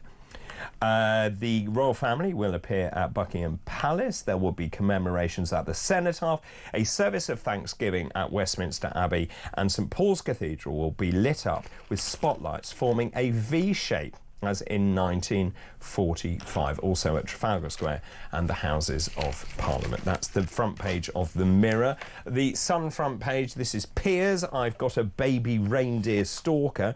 Piers Morgan has been hounded by his own baby reindeer stalker after interviewing the Netflix show Real Life Martha, according to the Sun. And the Daily Star has issued an apology to poodles. With a picture of the orange man baby wearing a collar being walked by Vladimir Putin. Earlier this week, we may have given the impression that President Donald Trump was a thin-skinned, graceless, crazy, moronic orange poodle in thrall to mad Vlad Putin. And today, following an intervention by the Poodle Council, we're happy to make clear that poodles are, in fact, loyal, dependable, clever, and not orange. We apologise to any poodles offended by our mischaracterisation, and we'll also be sending 12 cans of Chappie to a charity of choice. They must have had great fun writing that. I love the Daily Star. I really do. Yeah, I would agree. Claire, stay where you are. After the break, we're going to be talking about this big story. There is a Muslim drag queen helping asylum seekers prove they're gay so that they can stay in the United Kingdom. Also, is saying ladies and gentlemen offensive. This is Weekend Breakfast. Good morning.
across the UK.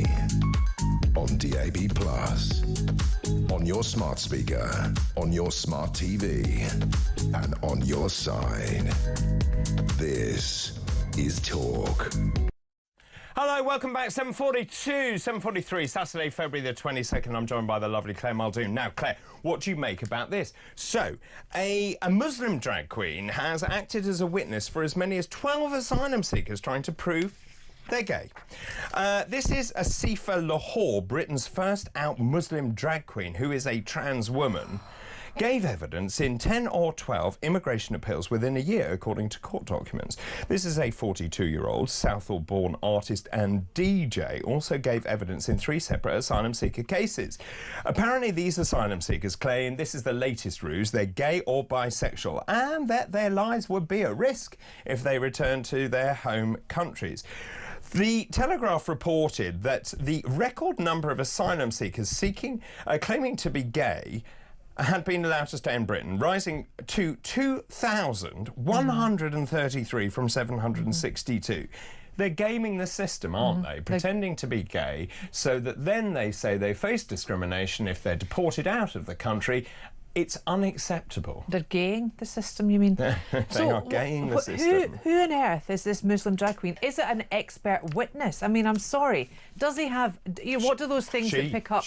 What, I'll misgender.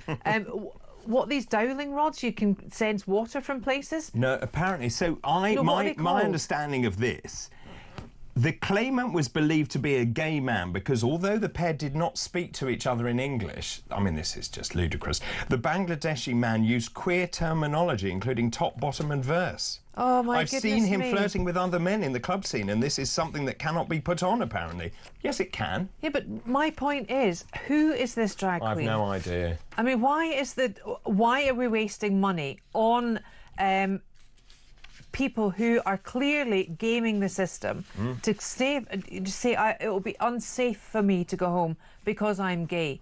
If I were gay, I'd be hugely and utterly appalled at this, actually, because they're using someone's sexuality to get out of being sent back home. It is really ridiculous. But why, and I still don't understand why they're using this Muslim drag queen.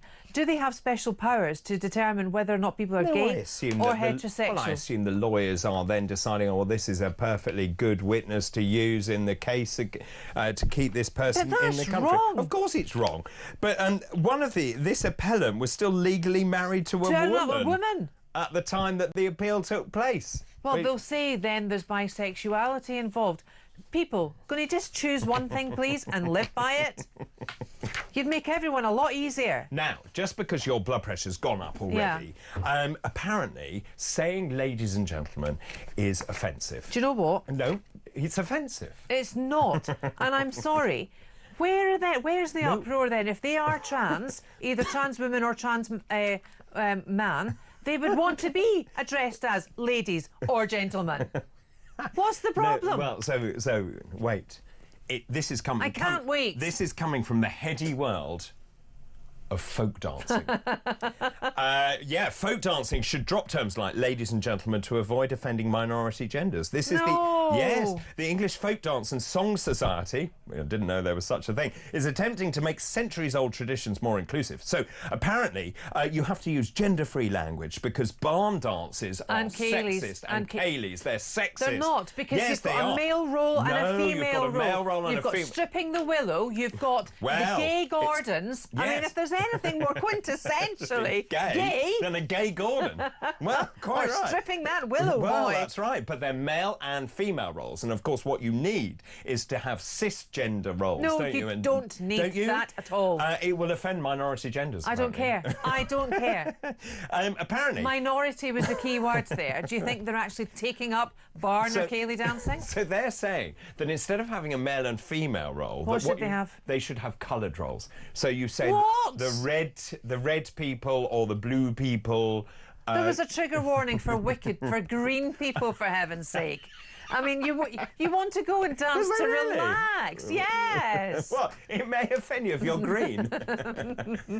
Front page Daily Star, that one. Well, exactly. But come on, can we just get the common sense back? Reel this back. No, there are real problems. What about people who are colour blind then? They can't see. Oh, was it red, blue or green? Also, they've raised concerns over... They're raising my blood pressure. Apparently, partner is fundamentally problematic. You Why? can't say... Because in case you're single. Oh, for heaven's sake! If it's when you're dancing, you have a partner. No. Right? Regardless of your marital status. It may make people feel excluded. That's just...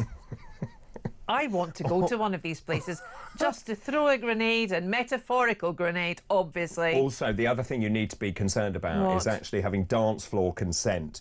You have to make sure that you don't inappropriately dance with someone. Brush past someone, or... Oh, my goodness me. Just to give you an idea, and I rolled my eyes when I read this last night, the EFDSS, which was founded this is the English...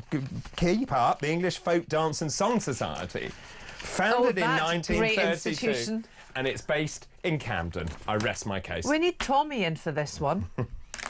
Don't even start that. We'll take a break. After the break, Tom Clayton has the biggest sports stories of the day. That's all still to come. This is Weekend Breakfast. Claire Muldoon, take your blood pressure tablets. Good morning.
Trump had asked Zelensky for an accounting of the $350 billion that we had given, and they can only provide accounting for about $90 billion.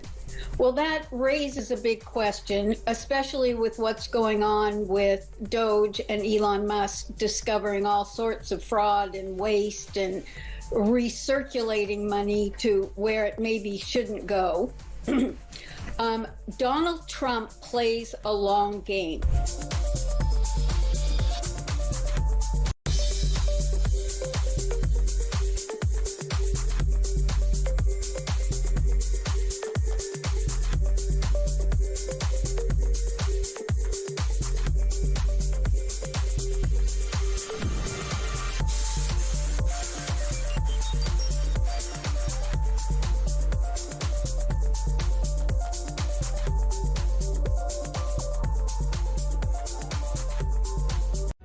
Across the UK, on DAB+, on your smart speaker, on your smart TV, and on your side. This is Talk. Welcome back. This is Talk. I was talking about the Muslim drag queen helping asylum seekers prove they're gay. Is this a blinking joke, says Sharon? No, it's not, Sharon. It's absolutely real. Right, let's move on. It's time for Tom Clayton's Sporting Weekend. Tom Clayton's Sporting Weekend. Hello, Tom. Good morning, ladies and gentlemen. Hey! It's offensive. How dare I? Yes. I know. How offensive of me. I apologise profusely. You should. Yeah. Now, Claire Muldoon, overexcited about Yeah. Six Nations. Absolutely, and rightly so as well, because it's Calcutta Cup Day. It's the one time Scotland gets the better of England in anything. Whoa! And brace. I've dropped that. I've thrown that metaphorical grenade for you, just to get like that. Oh, you've been listening and watching David's show. It's almost as if I've been stood in the gallery waiting for it to happen. Yeah. But anyway, so yes, so it is the Calcutta Cup. It's one of the biggest fixtures in, I would argue, European sport, actually, between England and Scotland every year in the Six Nations. It's at Twickenham. Scotland have won the last 4 in a row, but we say that quite quietly. Yes, because no, we don't. That's obviously ending today. Absolutely, yes, that's absolutely right. England are going to get it right finally, and hopefully pull through. Well, I think it is actually going to be quite a good game. I think, had Finn Russell still been out with injury, still been out with a concussion, then I think it would have been, I don't want to say a foregone conclusion, because none of these are ever foregone conclusions, but I think it would have been much more heavily tilted in England's favour. But the fact that Finn Russell is there definitely does help the Scottish campaign. But we can't discuss one man for one team. But surely we should have the advantage. No. We're on home ground. Well, this is the thing. So in the last round of the Six Nations, England beat France, and you would argue that result probably wouldn't have come in the Stade de France. So there's definitely a home advantage when it comes to the Six Nations. 2 years ago there wasn't. I know, yes. But for the previous 25 years before that. All right, Tom. Well, anyway. Look, 2 against 1. Yeah. But anyway, so look, in any other year, so in other years where it's at Murrayfield, you always say that Scotland do have the edge because the Murrayfield crowd is so electric. And Twickenham, it's been accused in the past of being a little bit flat and not been the best of home grounds. But to be honest, at the moment, the England fans are really trying to get behind the teams and push on to be a powerhouse in rugby once again. They're down as low as 5th in the world rankings at the moment, which isn't, by England standards, that's not great. And they want to pull up. And I think the win over France in the last round certainly helped their campaign to prove that this is not just another false dawn, that this is actually the beginning of something special. I think Finn Smith is a brilliant fly half. He is. His granddad played for Scotland. And he made the right choice to play for England. All right. But anyway, so that one's going to be... So what time is that, by the way? That one's just after 4 o'clock. Quarter to 5, sorry. Quarter to 5. There you are. All right. Let's also move on and don't mess with Muldoon. Let's talk about boxing in Saudi. We shall, because tonight has been assembled one of the greatest, as it was been dubbed as one of the greatest fight cards in the history of boxing, because you have about 3 title fights. It should have been 4, but Daniel Dubois had to pull out because of illness. So he's had a last-minute replacement to face, with Joseph Parker, who he was meant to be facing. He's now got a last-minute replacement to face a real upcomer, someone who could be a future world champion, of Martin McCauley. You've got the super lightweight unification fight, the Beterbiev v Bivol 2, which is going to be just fantastic. And I know a lot of these names might not necessarily ring true. You're speaking a different language, Tom. Yeah, I was thinking the same. I'm it's not the Tyson Furies, it's not the Anthony Joshuas of the world, but it's this kind of, outside of those massive names, these are the guys. And if you ask anyone in the boxing world, if you ask who the 2 best pound-for-pound fighters in the world... Eddie Hearn and Frank Warren. Well, they're pretty good when they get in the studio and chat to Simon Jordan on talkSPORT, I'll tell you that. But no, they'll say the guys who are fronting the top of the bill today, Beterbiev and Bivol. I think it's going to be brilliant. It's live on talkSPORT this evening. We're really excited. And again, it's in Saudi Arabia, and I think it's almost becoming the norm now that major boxing events happen in Saudi Arabia. Very, very true indeed. Tom, thank you very much. Thank you. That was today's Tom Clayton Sporting Weekend. Obviously that's the end of that. So you're going to call it for Scotland, are you? Oh no, it's going to be very, very close. But I am supporting Scotland, but England really do need the win, I think, to keep Borthwick in a job, and to get some. I mean, obviously, I'd like to see England win. Going, yeah, but the Calcutta Cup's such a great game. I was just looking at the weather. It's always better here than it is up in Murrayfield. Always. But I just don't know. I hope they've got a good ref, because a ref that knows what they're doing, that can keep the game flowing. We need a game that flows. We don't need stop-start. And they when need it to flows, keep their discipline. it is great to watch. It's magical to watch. Yeah. And the way the scoring goes as well, 5 for the try, 2 for the conversion, 3 for a penalty. It really can change minute by minute, try by try, on either side. It's not like football where it's 1-0, 2-1. It's, you know, it can be really quite fast-paced and fast-moving. Yeah, it can. Well, let's see what happens. As I say, Will you be watching? Well, it's quite late for me because I go to bed at 6. So obviously I have to go to bed at 6. By the way, I was in a hotel last night. I was very busy because apparently Pitbull was playing locally. Pitbull? Yes, I didn't know who that was. I think it's a that's popular dance artist. I think he did a song called Timber. Did he? Yes, he did. He did, yeah. Yes, apparently that's why it was so busy last Very night. woody. I was just thinking the hotel's going to be very busy in London for the rugby, obviously. For the rugby as well. Absolutely right. Claire, thank you so much. Oh, thank you so much. It's always such a pleasure. It was such a great show. You're just fantastic at what you do. Thank you so much for having me on. No, it's always such a pleasure as well. Thank you very much. You're very welcome. And have a fabulous rest of the Thank weekend. you. Thank you. As well. So Claire and I have been talking this morning about Donald Trump. Do you think the United Kingdom should fear Donald Trump? The number 0344 499 1000. Those calls charged at the national rate. You can also text the word talk in your message to 87222. You can also follow and message us on X. Lots of messages coming in, particularly about this story. The Muslim drag queen helping asylum seekers prove they are gay. You heard that right. Asifa Lahore, Britain's first out Muslim drag queen who is a trans woman, gave evidence in 10 or 12 immigration appeals within a year, essentially trying to prove that these asylum seekers are gay, so therefore they are not deported out of the country. David says Beverly in Bridgend. Who is paying for all these legal affairs? Good morning, David and Claire. I love you.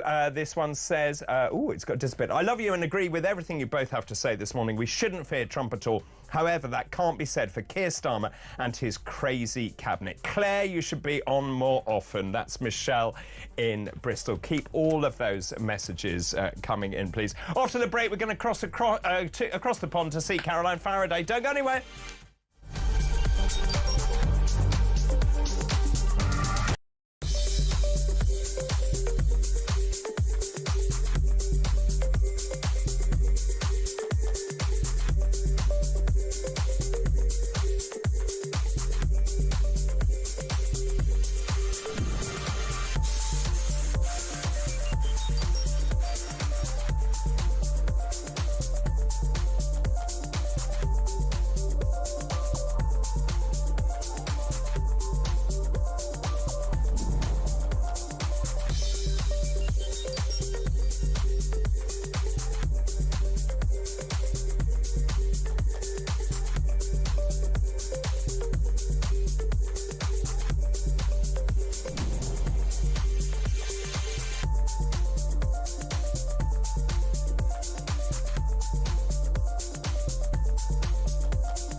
across the UK. On DAB+, on your smart speaker, on your smart TV, and on your side. This is Talk.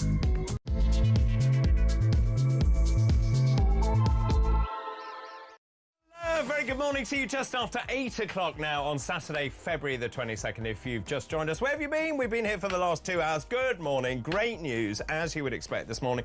Today, the biggest fondue world record attempt is taking place today in Les Rousses, dans la France. Actually, they're attempting to create the dish in a pot, and the pot weighs 2,039 kilograms. The current record holder is a team in Fond du Lac in Wisconsin.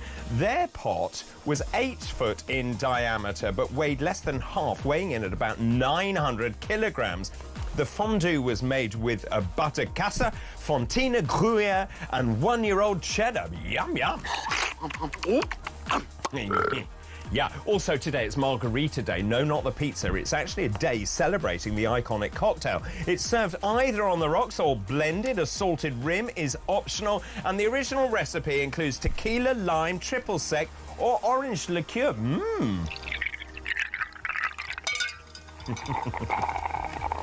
Bottoms up. And happy birthday to James Blunt. Now, as we know, before he became a singer-songwriter, he was actually a British Army captain. He stood guard at the coffin of the Queen Mother during her lying-in state in 2002. It's his birthday today, and he turns 51. Happy birthday! Happy birthday, happy birthday, happy birthday, happy. Let's move on to today's fascinating facts. Today's fascinating facts. I've got some new ones for you this hour. On this day in 1908, John Mills, the English film and television actor, was born. He made more than 120 films in a career spanning 7 decades. As you know, he really tended to play traditionally British heroes. He was associated with war dramas, such as The Colditz Story and Ice Cold in Alex. He won an Academy Award for Best Supporting Actor as the village idiot in Ryan's Daughter. On this day in 1956, the first Football League match to be played under floodlighting took place at Portsmouth. The home side lost 2-0 to Newcastle United. And on this day in 1995, Prime Minister John Major and Irish Prime Minister John Bruton presented a 37-page framework document intended to guide the peace negotiations over Northern Ireland. And those are this hour's fascinating facts. Waking up to the sound of the beat they pull on the radio can't be beat. From 6 to 10, life feels complete. Good morning. 5 minutes past 8. If you are just waking up this morning, let's look at these big headlines this morning. This is moving very fast, the situation in Ukraine and Putin and Trump and Zelensky and Starmer. Now, the headline this morning, here it is, the Prime Minister to defy Trump with new aid for Ukraine. Apparently, on Monday, Sir Keir Starmer is going to announce a new package of support for Ukraine, despite Donald Trump piling pressure on Kyiv to back down. Now, as we know, that Trump has been talking or wants to talk to Putin about some sort of deal to be done in Ukraine, but without involving Zelensky. Then this morning, the story has moved on with Trump saying that Putin and Zelensky need to sit down together and work out some sort of solution. So this is a very fast-moving story. Indeed, the front page of The Guardian, Starmer seeks to calm Europe's row with Trump. We know Macron is meeting with Trump on Monday, and Starmer is meeting with Trump on Thursday. According to the copy here, Keir Starmer will not risk riling Donald Trump by challenging him over his attack on the Ukrainian President Volodymyr Zelensky when they meet next week. So he is flying to the US for what could be, as according to the paper, a defining moment in his premiership. We know that Trump added to the tensions yesterday when he accused both Starmer and the French President Emmanuel Macron of having done nothing to help end the war. Trump said they haven't done anything. Macron is a friend of mine. I've met with the Prime Minister. He's a very nice guy, but nobody's done anything, he told Fox News. Let's get more on this. And now it's time for Transatlantic Talk. Transatlantic Talk with Caroline Faraday. Well, yeehaw, Caroline Faraday. How are you? Just increasing whiplash from the speed of life here, to be honest with you. Can you believe it's only day 33 of Donald Trump's presidency? Is that right? Yeah, feels like 10 years, doesn't it? It is extraordinary. I mean, look, we spoke about this last weekend, actually. He's hit the ground running, and you have to admire that. And, you know, regardless of your politics, he's certainly caused shockwaves around the world. And, of course, the big story this morning, and I was just saying about this, the Daily Telegraph about Ukraine, The Guardian about Ukraine. This has moved very fast indeed. And I think it's fair to say he's more than ruffled a few feathers in Europe. Yeah, and he's not afraid of ruffling a few feathers in Europe, is he? No. Prior to the election, of course, this is one of the things that was a concern from the other side, was that Donald Trump would do a deal with Putin and that Ukraine would be left out in the cold on that deal. And certainly, you know, in the last few days, we've seen those talks go on between the United States and Russia in Saudi Arabia, essentially with the two of them divvying up Ukraine's mineral wealth without any of the Ukrainians at the table. What's Trump's motivation is really the question, because, of course, everybody has the same ultimate goal of peace for Ukraine. There's no doubt that that's what the UK wants, that's what Zelensky wants, and that's what Donald Trump wants. What Donald Trump's motivation is, I think, is for a long time he's had this big old chip on his shoulder that he doesn't have a Nobel Peace Prize because Obama got one in 2009, and he sees himself bringing peace to the Middle East and bringing peace to Ukraine as being something that would put him on the list and put him in the running for a Nobel Peace Prize. So he has his eye on trying to achieve peace at all costs, but he's just at complete odds at the moment with Europe about the route to do that and how long that peace would last and what the terms of that deal would look like. And it's we've talked about this before. For Trump, when he's making any kind of deal, he comes from this real estate background where the deals that he makes are very transactional. So his foreign policy is very transactional, therefore. And we're seeing that, aren't we, in this negotiation about Ukraine? It's straight in, OK, well, you want this and they want that, and, we'll give you this.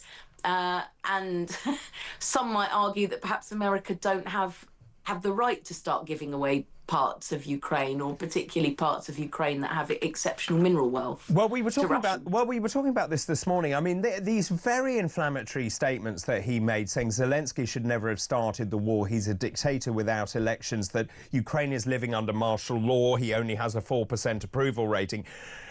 In many ways, Trump's methodology is shock and awe. He got a response. He's had a response from Europe. We now know Starmer is going to see Trump. He's going to announce that we're going to increase our GDP spending on defence. Exactly what Trump wanted, Trump is going to get from Starmer, who, according to The Guardian, is not going to cause any trouble for President Trump.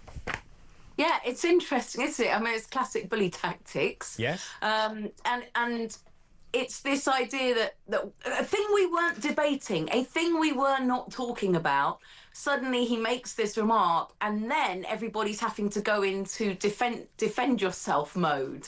It puts everybody on the defensive. Oh, well, he isn't that. And nobody was talking about that. Suddenly, the conversation is completely changed. I mean, it is fascinating to observe that. It doesn't always sit right with people, but it is quite fascinating to observe. And what's the feedback in America? It's really hard, David, because it's just so split. So obviously you've got, there are protests here, there are obvious, Elon Musk and Trump have put an awful lot of people's noses out of joint, and there are protests. But on the other hand, there are people saying, well, who doesn't want government saving? Who doesn't want the war in Ukraine to to end. And perhaps those people, I bet most of them couldn't even point out Ukraine on a map. They just see this as being American money being spent overseas, and they don't want it anymore. And they don't particularly care about Ukraine's sovereignty or where their borders are. They just care that American money is not going to it, and you know, so what beyond that? So there are two sides to it, and you know, gosh, how long have we been talking about the big divide in America, and it's no less divided at day 33. I mean, you know, I mean, you and I have spoken a great deal about Trump is the art of the deal. He is the deal maker. And this statement, think of it, a modestly successful comedian, Vladimir Zelensky, talked the United States of America into spending $350 billion to go into a war he couldn't win, that never had to start, but a war that he, without the US and without Trump, will never be able to settle. Boris Johnson said Trump's statements are not intended to be historically accurate, but to shock the Europeans into action. And there is no doubt his comments have shocked Europe into action, that Europe is trying to work out what on earth it's going to do in terms of spending and defence and how it's going to have a united front. Because remember, of course, Ukraine is in Europe. It is nowhere near the United States. Now, this morning, according to the wires, Trump says Zelensky and Putin must get together. Yeah, I think there's a lot of trying to rationalise or make sense of the things that Donald Trump says. Oh, well, he doesn't really mean it. He's just trying to do this, or he's just trying to do that. And ultimately, who knows what his motivations are? Only he could tell you whether he means it or not. It's interesting, Boris Johnson, I just saw Steve Bannon, who you remember is sort of very senior Conservative, now a podcaster, but very senior in Trump 1.0's administration, be interviewed on a news channel and say that Boris Johnson should be tried as a war criminal when it comes to Ukraine. So there, you know, on what grounds? Quite the war of words. So on what grounds would he be tried as a war criminal? He said, well, I mean, on the grounds of whatever's in Steve Bannon's head, but on the grounds that he went to Ukraine and didn't, and then the war happened, essentially. To cut a very long story short. Yeah, I mean, the thing is, it was quite interesting this morning when Trump said Zelensky should never have started the war. I was talking to Claire Muldoon about this, and she said, don't take him literally. What he meant by that was, of course, Ukraine trying to cozy up to join NATO, poking the bear, and of course, I'm not sure that that is true. I don't know what the truth is. I don't think anyone does know the truth. Also, just in terms of Putin, and we've spoken about this before, make no mistake, he believes in a united Russia. He wants that territory back. And the real concern is he playing the West? So we talk about appeasement. We say there is a peace deal going on, and all Putin does is regroup, rearm, and reinvade. That is the obvious concern, and in Trump he seems to have found a fangirl. You know, it's sort of unthinkable that the President of the United States will go on television and say that he finds Putin credible but doesn't find other European leaders credible. You know, it's quite clear where his allegiances lie at the moment, really, and I think that is hard for people to get their heads around, this enormous shift. So there is this accommodation where people say, oh, he doesn't really mean that. It's not really that. It's sort of tantamount, I don't know. I know this will make the phone lines light up, and I don't mean it that way. But, you know, when you have, like, somebody who's in, like, a terrible relationship with someone and they go, well, yeah, but he didn't mean to hit me and I said a stupid thing. Do you know what I mean? It sort of reminds me of that kind of constant making of excuses for someone's Or can I throw this at you? There's an article in the Daily Mail that says that Russia has compromising information on Donald Trump. Now, whether that's to do with his bankruptcies in the past, his the almost total collapse of his business empire where he relied on Russian money, do they have video footage of Donald Trump, or is it actually all nonsense? I don't know. Well, I don't know either, but I think one of the criticisms that has been levelled at Trump is that for a long time he's seemingly been for sale to the highest bidder, and that bidder right now might well be Russia. How is this playing in the US? Because CPAC is taking place. I know Nigel Farage is over there. JD Vance gave a speech where there was unbridled joy. Well, yes, I mean, he was playing to a home crowd. Yeah. You're not going to get anything other than unbridled joy because this is a big Conservative gathering. So you know that your audience are who your audience are.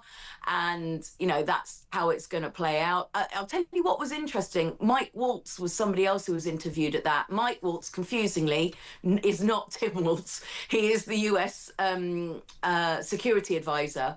And he was very, very confident that Ukraine will sign the deal to give America access to those rare minerals. So, yes. You know, that confidence is quite interesting, I think, going forward, of who's got the power in this negotiation, really. Do you get the sense... have an awful lot of influence. Do you get the sense that a deal has now been brokered between the United States and Russia, and that when Trump says that Zelensky needs to meet Putin, it is to rubber stamp what they've already agreed? Yes.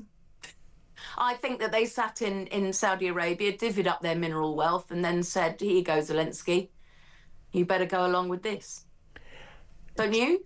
Well, possibly. What's the point? They didn't meet for coffee. No, they didn't meet for coffee. Can I just ask you finally, if I may, in terms of the news coverage in the United States, your system is very different in that you have television channels that play to particular political agendas, let's put it that way. So Fox News would be much more on Trump's side than any other network. How is what was it, 33 days of Trump's presidency being reported?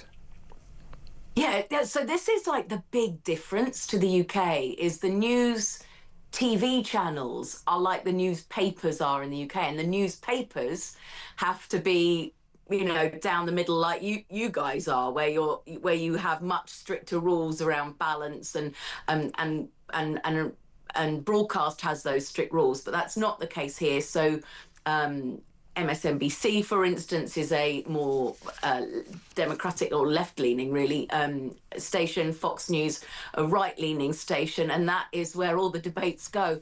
So I think even for some of those, you know, more right-wing Trump-supporting stations, changing their narrative, where, you know, not long ago they were reporting the invasion of Ukraine by Russia, having to go back on their own reporting is maybe a stretch too far. But like I said, there's this kind of, it's very hard to report, and I'm finding this on Trump's presidency. And to the point, honestly, it's giving me sleepless nights, David, because you're trying to make sense of something that isn't often, it's so different and often kind of very hard. You know, you're trying to kind of sort it out and say, what's the logic of this move, or what is he trying to achieve?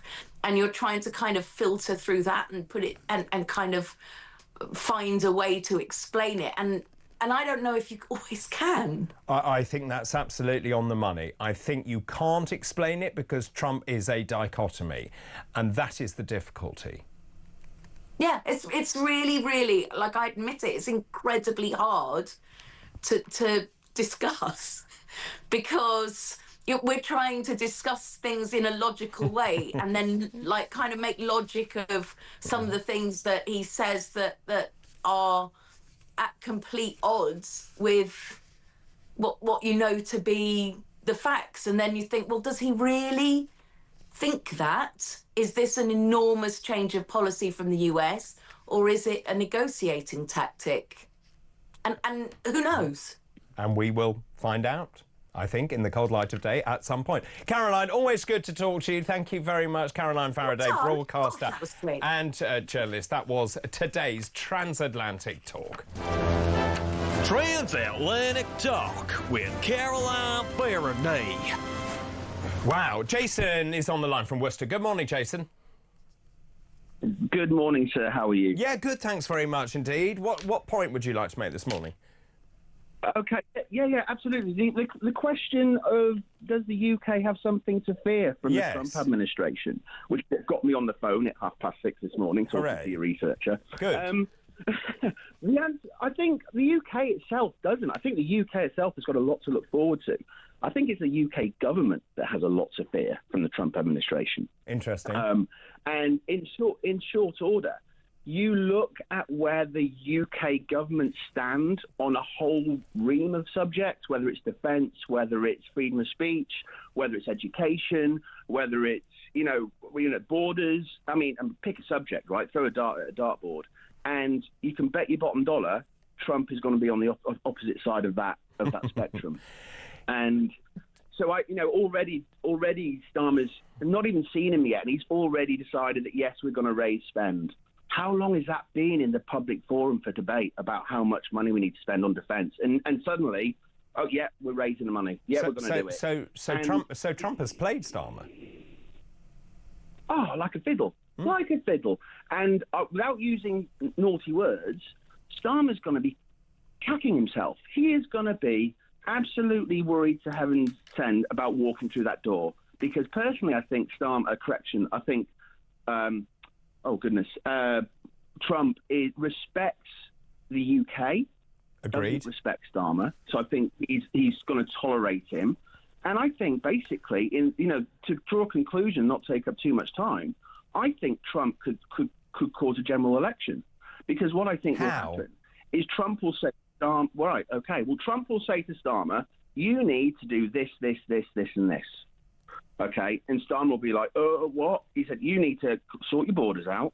You need to free those people that you've arrested for freedom of speech issues. Okay, you need to, spend more on defence, because me as an international politician, I don't have any respect for you, and I don't have any faith in what you can do.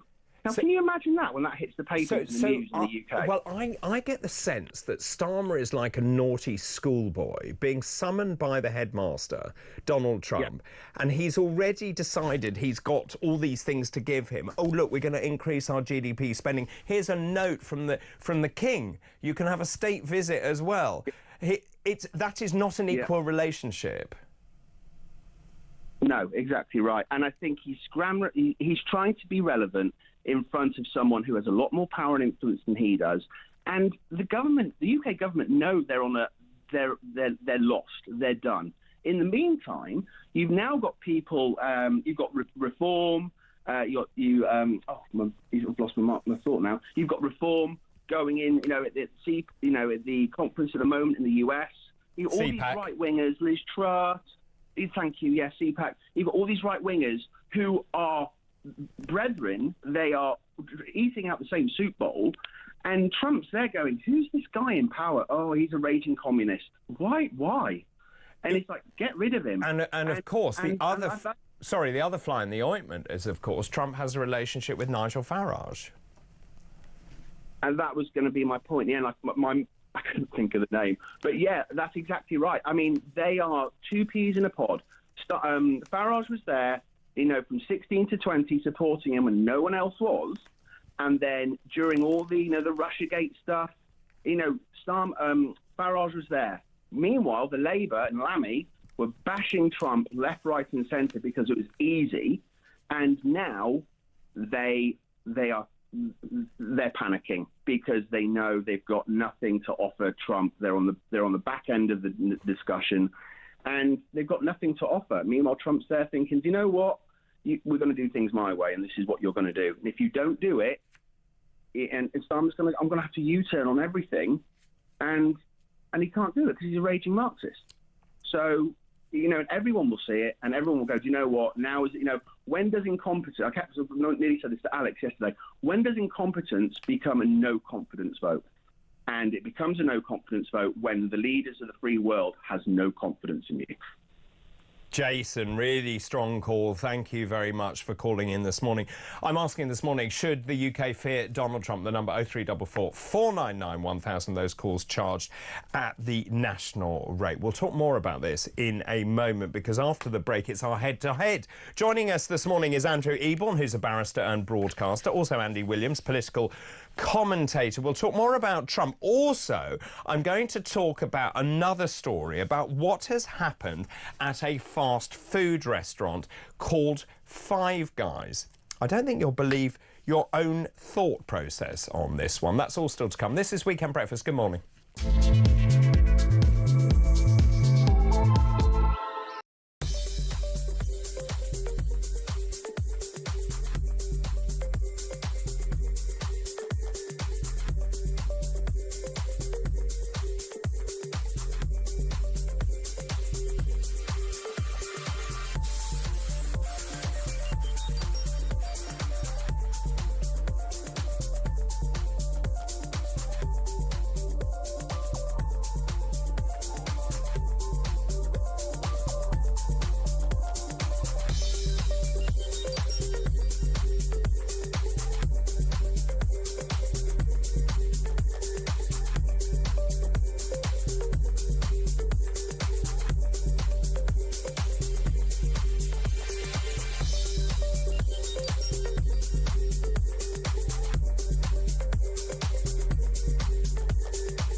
If you look at the current opinion polls, the three parties are more or less in a three-way tie. They're all in the sort of the mid-20s%. There are times when Reform tops them, and lately the Reform has been topping them. Other times Labour's been slightly ahead. There's been the odd poll that puts the Conservative Party ahead.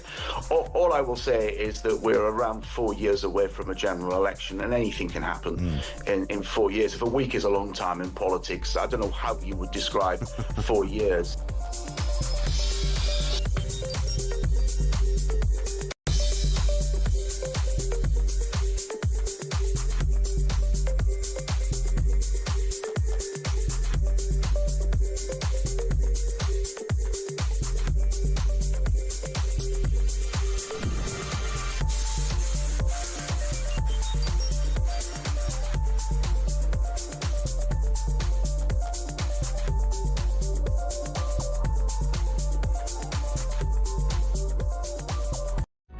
Across the UK, on DAB+, on your smart speaker, on your smart TV, and on your side.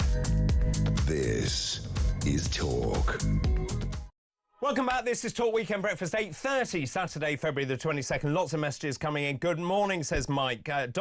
Donald Trump is not just a bully, he is a facilitator. He's the headmaster mediating between a bully and the victim, and tells the victim to go and find another school because it would be better for them. That is Mike. Donald Trump will be the man that saves the United Kingdom from the woke brigade. That's Edmund in Belfast. As a Scottish woman, this is Claire, good morning, living in Scotland, I don't fear the Donald. I'm grateful for him. At least he knows what a woman is. Have a great day. Mike Tomlinson, good morning. Sorry, I've done his one, that one already. There was one more that I wanted to do. Good morning, David. I'm loving the show as always. This is Claire. Should Britain fear Donald Trump? No way. We need to fear the far-left government and the radical establishment that is the enemy within. This Labour regime is leaving our country powerless to foreign infiltration and influence, especially from Iran, which I feel its influence is underestimated. Keep all of those messages coming in, please. Should the UK fear Donald Trump? 0344 499 1000. And now it's time for Head to Head. Head to Head. Well, joining us this morning, Andrew Eborn, barrister and broadcaster who we haven't seen for a long time, and Andy Williams, political commentator. Good morning. Good morning. It's a joy to be back. Oh, well, it's lovely to see you. Let's start, shall we, with this. There are lots of headlines this morning. Let's start with this. Prime Minister to defy Trump with new aid for Ukraine. Starmer, Macron's going to be tough. He's going to be tough on Trump. Meanwhile, Keir Starmer's going to pussyfoot around and he's going to say, oh, look, here we are. We're going to increase GDP spending. And also, here's a note from the King. Andy. Well, I think... Is Starmer the right man for the job? Or, yes. Or, according to the Telegraph, Britain has the worst government at the most dangerous possible time. Well, firstly, I mean, this Alistair Heath column, he says, quite rightly, Trump is pulling the plug on Ukraine. He's conceded far too much to Russia, which is clearly the case. I mean, Trump is supposed to be the arch negotiator, you know, the art of the deal. And here he is saying, we're going to start a negotiation, but before we start it, you can have pretty much everything you want already. And I just think it's astonishingly bad and deeply concerning. In terms of Starmer, he's going to go there on Thursday. What should he have done? What should Trump have done? Yeah. Well, not say, Russia, you can, NATO's off the table. We're going to help you end the war, by the way. We have a great partnership. We're actually really good friends and I respect you. And there's Elon Musk having a go at Zelensky, meanwhile. I mean, it's just madness. People are drawing a false equivalence now between Putin and Zelensky as if they're equally bad. They are not. You know, Putin factually is a murderous dictator who jails and kills his opponents, who's shut down the media in his own country, who has invaded a sovereign nation, and we, by which I mean the West, have failed to stand up to him. And now Trump has failed to stand up to him and is facilitating and giving him exactly what he wants. Andrew, is Trump a genius, or is there is a streak of madness here, or is what he's doing the art of the deal, which is he's gone in and he's gone in high. He knows he has to compromise at some point. There are lots of questions about the annexation of Crimea, what we should have done in 2014. We are where we are. Zelensky is... I don't think you can say he's without blame in certain aspects, but when Trump said that Zelensky started it, yes. Boris Johnson said, don't believe that literally, i.e., the trying to accede into NATO, poke the bear, and what Putin has done is respond to that, and that is essentially what Trump is replying. You're absolutely right, and for me the key message was when he employed Mark Burnett, who created this character on The Apprentice. He was the guy who did this. Mark Burnett is now the US envoy to the UK, so he moulds Donald Trump into this character. Every little thing that he does, every little soundbite is the art of the deal, and that's what he's trying to do. We had to put this into context, and actually you go back to 2019 and the 26th of July, the phone call that Trump made to Zelensky, apparently asking for support from the Ukrainian president to find some dirt on Biden. And you might remember that sort of led to all sorts of things as a result of it. What's happened is the language pattern of Trump. He says, well, I had a really good call with Putin, but I had a terrible call with Ukraine. So he doesn't even mention Zelensky when he talks about the language. But he's going for this land grab. He's probably going for the biggest land grab in history. So when he talks about turning the Gaza into Gaza Riviera, he talks about Ukraine, I want all their minerals. He wants to annex Canada and anywhere else and also take over Mars. I guarantee it's the biggest land grab in history. He's the art of the deal, that's what he is. So in answer to your question, I think he's a mad genius, but he knows how to get people on his side. Should we fear, should the United Kingdom fear Donald Trump? Absolutely, we have. If you look at the glorious presidential inauguration, is what we had. I was unpacking it with Errol Musk, who's on my show all the time, and we watched it and we look at the language. It was the best I've ever seen Trump. You then compare that with the charisma bypass that is Starmer, and you look at that sort of thing. So absolutely, we need characters. We need strong characters here, which is why Farage and various others, is why people used to love Boris, is he's a strong character. We're missing those at the moment. I mean, it is extraordinary, isn't it? It has changed overnight. So now Donald Trump... I mean, this is the thing. You can't really actually work out what Trump's going to do next. So he said, we're going to cut Zelensky out of this because it's me and Putin. Then this morning he says that Zelensky needs to meet with Putin. I don't know whether I'm coming or going. No, and I genuinely don't know whether he's actually playing 4D chess and is this genius that, as Andrew's describing. Yes. And maybe, genuinely, maybe he is. Or maybe he's a complete nutcase who's just sort of shooting from the hip and waking up and tweeting and doing... I genuinely don't know, and I don't think anybody else knows. Well, I'll tell you what happens, and because I predicted in this very studio. Do you remember when we had that mugshot, that glorious mugshot? And I said to you at the time, he will be the next president, he will get elected again. And the more that they threw at him, the more his popularity rose. And it's exactly what happened. So people are getting behind him. He peddles this particular narrative of himself as the victim. And so he's basically, well, I'll tell you what he's going for, because he's an egotistical maniac, of course. Of course, obviously. But he wants the Nobel Peace Prize. Yes, Caroline said that. Well, she's right. She agrees with me anyway. Agrees with me, he's right. So the Nobel Peace Prize. So he wants to sort out Ukraine. He wants to sort out Gaza, even if it's going to be Gaza. Build Trump Tower. Build Trump Tower. But everything's going to be gold with the gold toilets and that sort of stuff. Meanwhile, the Arabic countries absolutely apoplectic. Absolutely. But that's what he wants. So if you look at that as the man, then you can work out. If one understand the sort of method behind that. It's also interesting at the inauguration, the three people he had front and centre were the tech titans. A combined wealth of 800 billion. That's his way forward. He realises the power. Online is the new front line. So we're cozying up to people like Elon Musk and how he can do that. Reversing the thing on TikTok was exactly that sort of thing, because that's how it appealed to the youth. And by the way, all of those people who you've just mentioned, those tech titans, Zuckerberg, etc., they've all rolled over for him. Yeah, they have. I mean, it is. I think it's particularly Zuckerberg, I think, has deeply embarrassed himself and tarnished his reputation permanently. Yeah, because he said for years and years, oh, you know, DEI is really important, content moderation is really important, we need to keep our platform safe. But if your safe. business is under threat by the incoming president, wouldn't you do everything you can to protect your business? I understand the motivation, but the way he has done a complete volte-face and rolled over in the most embarrassing way, I think. But it's interesting because the tech thing, and it's the horrendous story about Apple now getting rid of certain levels of encryption. Which is big concern. You do that. Data is the new currency, and if you start losing this sort of stuff and people get access to it, and the problem is this: it's a legal problem because you're imposing obligations on the tech companies to basically crack down on certain things. Otherwise, they get fined a percentage of their global turnover.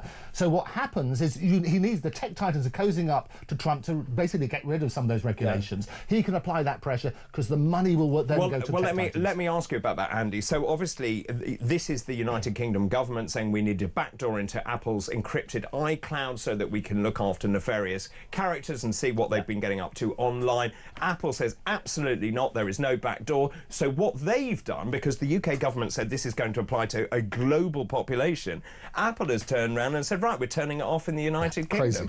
I mean, I'm deeply concerned this is real Big Brother stuff. It is a concern, and I know that they've tried to do the same in the past. Governments tried to do the same with WhatsApp in the past, which is part of Meta, and WhatsApp which is end-to-end encrypted. Which is end-to-end encrypted, and they've said absolutely not as well. You know, we're not going to roll over for anybody. And the problem with trying to regulate technology on a jurisdiction by jurisdiction basis is that technology is cross-border by definition. So it doesn't make sense. It doesn't make sense. We have to pause just for the moment. We'll continue with Andrew and Andy after this break. The A squared after this break. This is Weekend Breakfast. Good morning.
across the UK. On DAB+, on your smart speaker, on your smart TV, and on your side. This is Talk. Welcome back. We're in the middle of our head-to-head this morning with Andy and Andrew A Squared. Let's talk about this big story in the Telegraph this morning. Labour is considering aligning with multiple European Union rules to fulfil a manifesto pledge on reduced border checks. Apparently, behind our backs, the government's negotiating team has privately accepted, wait for this, full alignment with the EU's food safety regulations is required in order to ease agricultural exports to the bloc. Senior European sources warn that Britain would have to make concessions on the jurisdiction of the European Court of Justice to strike an agreement. What part of Brexit is this? It's crazy, isn't it? I'll tell you what happened. So Boris got elected on Get Brexit Done. Which he didn't. Which he didn't. And Starmer's got elected on Get Brexit Undone. And that's the nonsense of this. And it was not a surprise, because, thank you, it's not a surprise. He did say that he was going to do this. He is cozying up to EU. All of the stuff that people voted for, and it was a democracy, they voted to come out. They voted for Brexit. It may not have been delivered yet, and there are obviously questions on that. But quite clearly, he's going back, he's cozying up and taking away some of the fundamental points. Did people vote to make Britain poorer? Did no, people... stop that hang on, nonsense.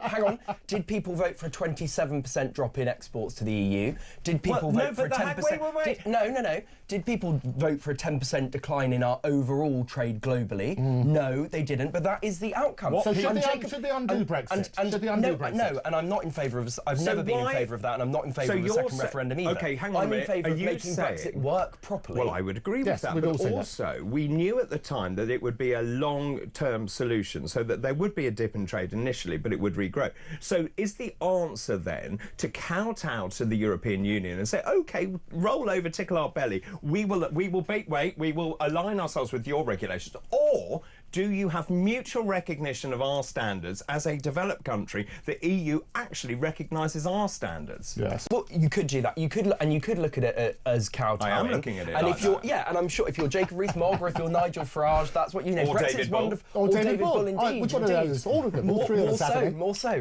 But in the real world, businesses that export to the European Union will be delighted by this news, because this is going to make their businesses grow faster. So it's Brexit jigsaw puzzle. You turn around and say, I'll have that bit, but I won't have that bit. Well, it's either Brexit, you're either in or out. You can't be half pregnant. Well, but you can augment it, and that's why there is a review starting this year of the deal that we all agree, maybe for different reasons, was a disastrous deal. Well, so you agree we can pick and choose?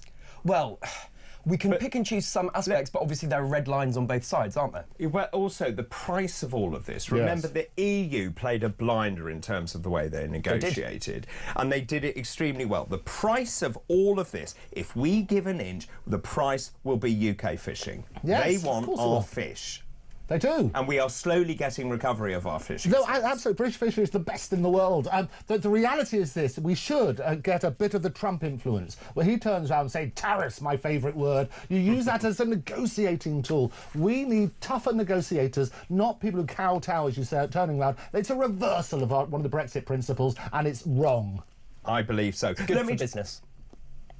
But it's a reversal of the principle. People have voted for it. If you believe in democracy... Ask exporters and ask entrepreneurs. Andrew's right. That is not the point. We had a democratic vote over what the British people wanted. They voted one way. It is not up to businesses to change the rules.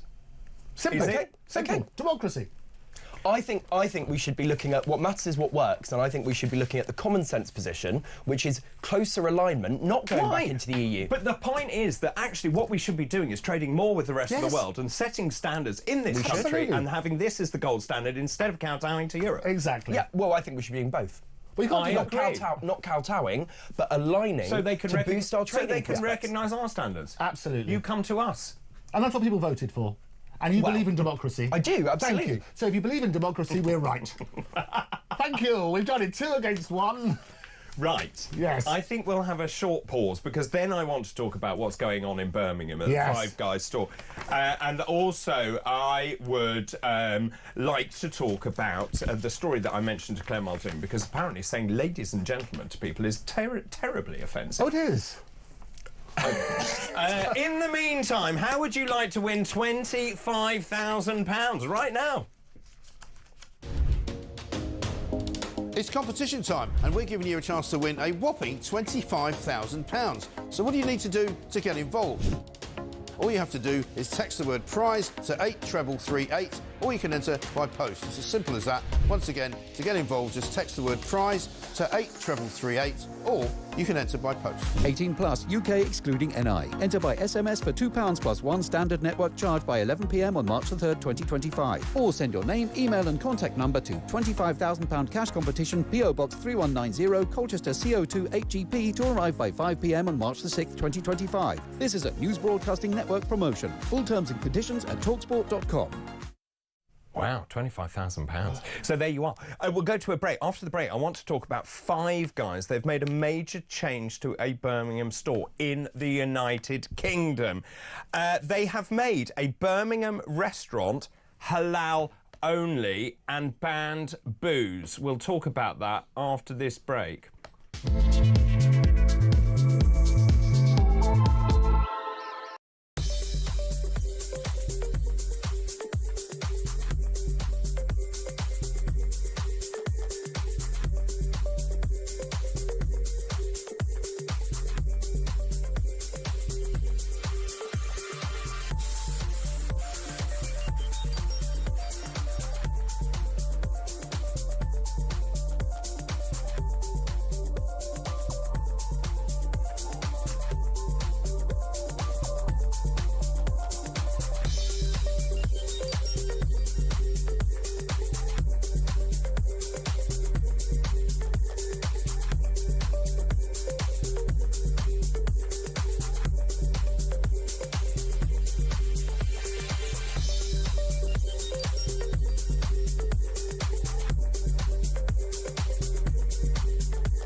What peacekeepers? I mean, what are the Russians going to do about this? We spent the last 3 years making sure that there were no Western boots on the ground in Ukraine for fear of escalating this conflict. And here's Starmer merrily saying he's going to put British troops on the ground in Ukraine, which, you know, we know what Moscow thinks about Western encroachment in Eastern Europe, would be a red rag to a bull. So, you know, but this is very... It just shows you how hollow this government is.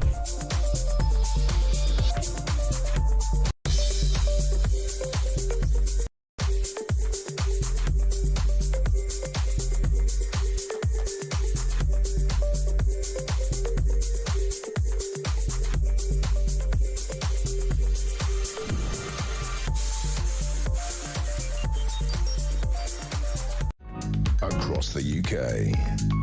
On DAB+, on your smart speaker, on your smart TV, and on your side. This is Talk. Welcome back. This is Talk. We're in the middle of head-to-head with the A-Squares with Andrew Eborn, barrister and broadcaster, Andy Williams, political commentator. Let me tell you what's going on in Birmingham. Five Guys. It is a burger chain. So Five Guys has made a Birmingham restaurant halal. One of only 5 stores in the country. They've made the decision to make their Fort Dunlop restaurant halal, and they're using halal beef. So, bacon, hot dogs and alcohol have been removed from the menu. Five Guys says our burgers use halal certified British beef that is prepared following specific practices as required to become halal certified, whilst maintaining humane and ethical standards without compromising on animal welfare, according to the UK and EU's. In order for the stores to be fully halal certified, we will not offer bacon, hot dogs or alcohol at these stores. What is happening to this country? As far as I'm aware, this is not a Muslim predominant country, and therefore if I want a hot dog in Five Guys, shouldn't I be able to get one washed down with a pint of beer? Well, this is in a Muslim predominant area. There are 20,000 Muslims in the area, and this is, I mean, I can hear the sound I can hear is the snowflake right, who are always complaining about the snowflake left, whining about something that doesn't concern them, because this is the free market responding to demand in an area, and that's hurrah, what it is. Hurrah! Five guys named Mo, quite literally. What I love about it, firstly, name moaning. What I love about it, a couple of things, is that they're going to be doing a vegan restaurant now, which is also going to be offering ribeye because they don't want to upset the carnivores. It's not true, but the principle is exactly the same. And you're right, it's market forces. If you go to a McDonald's restaurant in China, they will offer you sweet corn ice cream because that's what the market forces want. So I have no problem with this. The interesting thing, however, is what is the definition of halal? We were talking about this. We were. And we should ask some experts, because apparently stunning it, there's a debate between the Muslim academics and scholars whether you stun it beforehand, which is a legal requirement, is still enables it to be classified as halal. And so the Islamic form of slaughtering animals or poultry involves killing through a cut to the jugular vein, carotid artery and windpipe. The animal has to be alive and healthy at the time, and all blood is drained from the carcass, which seems pretty barbaric. But apparently, according to this, stunning cannot be used. Now, when you talk to the RSPCA, they actually say 84% of cattle, 81% of sheep and 88% of chickens slaughtered for halal meat were actually stunned before. It's the 12% I worry about. So I'm really confused about this. And stunning of livestock has been mandatory in the EU, not that we're in anymore, since 1979. Well, he wants us back. He wants us back. It's one of the No, things he doesn't. Come on, Andrew. So you're both happy? I'm delirious. What I would like to know, though, is somebody who is an expert on this, because none of us are, quite frankly, is we can read different things. I do know there is a debate about it, and scholars will turn around and say this is not officially halal if you stun. Are we worried about this movement where we start, I suppose, giving predominance to minorities in this country, and you start to see this kind of practice across the United Kingdom, i.e. pushing out the indigenous culture of this country? Are we worried about that? Not particularly, because I think that, as Andrew says, in different parts of Britain, businesses will respond to demand in different ways, and I think it's as simple as that. It is. And you're talking about it, actually, when you're absolutely right, you don't want the minority to dictate for the majority, but in this particular area, the majority would prefer to have halal, stunned or otherwise. Fair enough. By the way, saying ladies and gentlemen is offensive. It is. Apparently, folk dancing should drop terms like ladies and gentlemen because you are offending minority gender. Yes, this is in the heady world of English folk dance and song society. Apparently, there is new guidance saying that you need to use gender-free language because apparently it is absolutely disgraceful to have male and female roles, even though you have a caller, apparently. You have men and women, you need to drop all of that and you need to have colours instead. It's all a bit silly, isn't it, really? I mean, let's come on, it is. It's just silly. It's just silly. The ladies and gentlemen, they're very serious about it. I know they are, and they should relax. And the headquarters of this particular organisation just around the corner from me at Regent's Park. No, it's in Camden. Dodgy part of Regent's Park. North Regent's Park, the bit we sort of occasionally go to.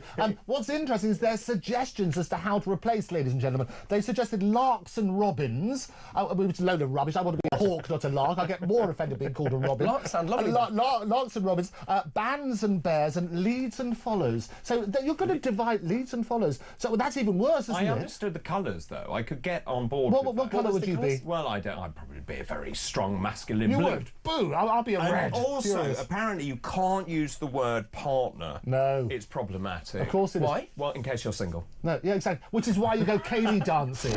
You can't go... I thought you were going to be on side with that. Yes, come on. It's just This in is your just, loony lefty parallel universe. Turns out that I'm actually not that loony and not that left. Not. Yes. No. I think don't go to a dance if you're going to be offended by these things. I think this is the whole... It's steeped in history. It's like saying I'm going Scottish dancing where you're going to upset the English, the Irish and whatever else. Don't do it. Don't go. Don't change heritage. Now, we're going to talk about this with Steve Denyer in a minute, but we know that Amazon has bought the James Bond franchise, which many people are very concerned about because it also, what does it mean about their future storytelling? Who do you think should be Bond? Well, I was at a restaurant over the road in Borough Market yesterday and I saw Andrew Garfield. He was at the table next to me and I thought... Was he? Did you say? You could be the next James Bond. Could be him. Could it be him? Idris Elba was talked about for years, wasn't he? But he's probably a little bit old. He's now, a bit maybe. old. Yeah. I love it. Here we go. This is the cartoon. Well, I've disrupted everything else. There's a picture of the Donald in the James Bond thing. Oh my God! Isn't that good? Well, he's 79 years old. So should James Bond stay as a British agent? Not necessarily. I mean, Piers Brosnan's not British. No, he's not. No, that's true. He's Irish. But what about an American playing Bond? Don't see why not. A woman. What? Don't see why not. They had 007 change. No, but they changed it in the last movie. Spoiler alert. I would say though there is something uniquely British about the character. Of course so I there think is. if an American played Bond, he'd probably have to be, play someone British. And I will talk to Steve about this. Is the worry that once Amazon buys it, they will not really understand what it is to make Bond quintessentially English and those idiosyncrasies that are in Bond? Yeah. I'm nervous that they just turn out another action-packed thriller.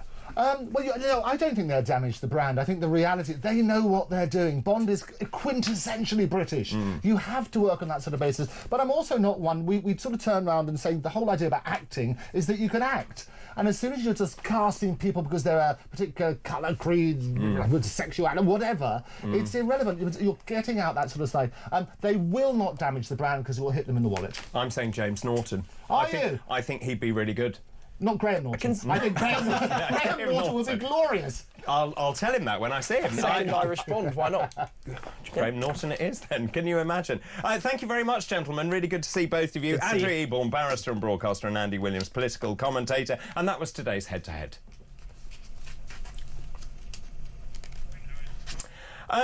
Keep all your messages coming in, please. Should the United Kingdom actually fear Donald Trump? That's the question that I'm asking this morning. Lots of you getting in touch about some of our messages. Pauline says, watch this space. Within 1 year, 5 guys in Birmingham will either close or revert to the previous practice. That's my prediction.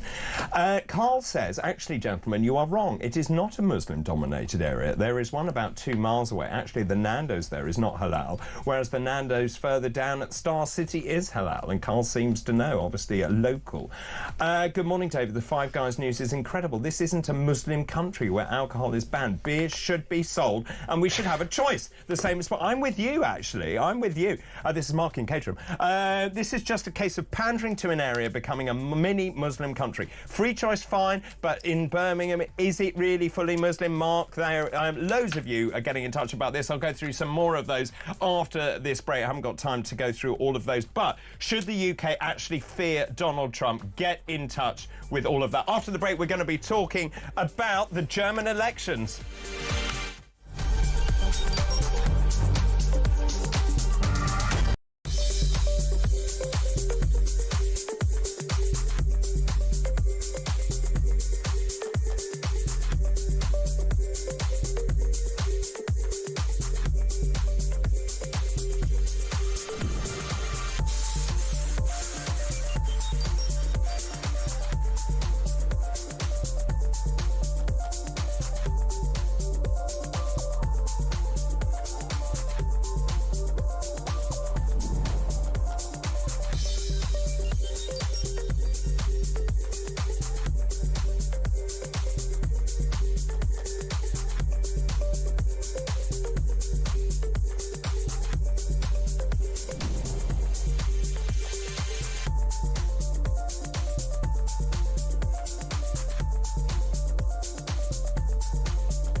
across the UK.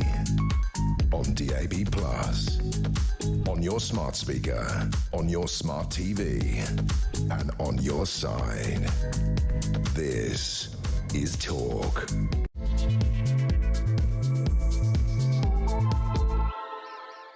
Hello, a very good morning to you just after 9 o'clock on Saturday, February the 22nd. I'm David Bull. This is Weekend Breakfast. Welcome along. Great news if you have just joined us, because the biggest fondue world record attempt is taking place today in Les Rousses, dans la Fosse.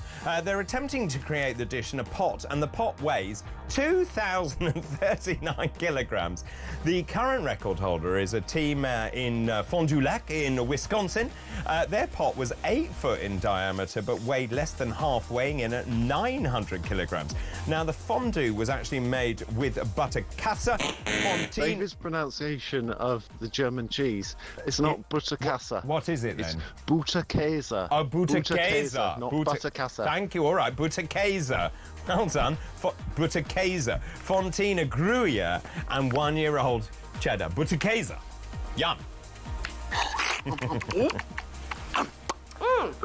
Thank you. Also, it's Margarita Day today, not the pizza. It's the day celebrating the iconic cocktail. It's served either on the rocks or blended. A salted rim is optional. And the original recipe includes tequila, lime, triple sec, or orange liqueur. Yummy.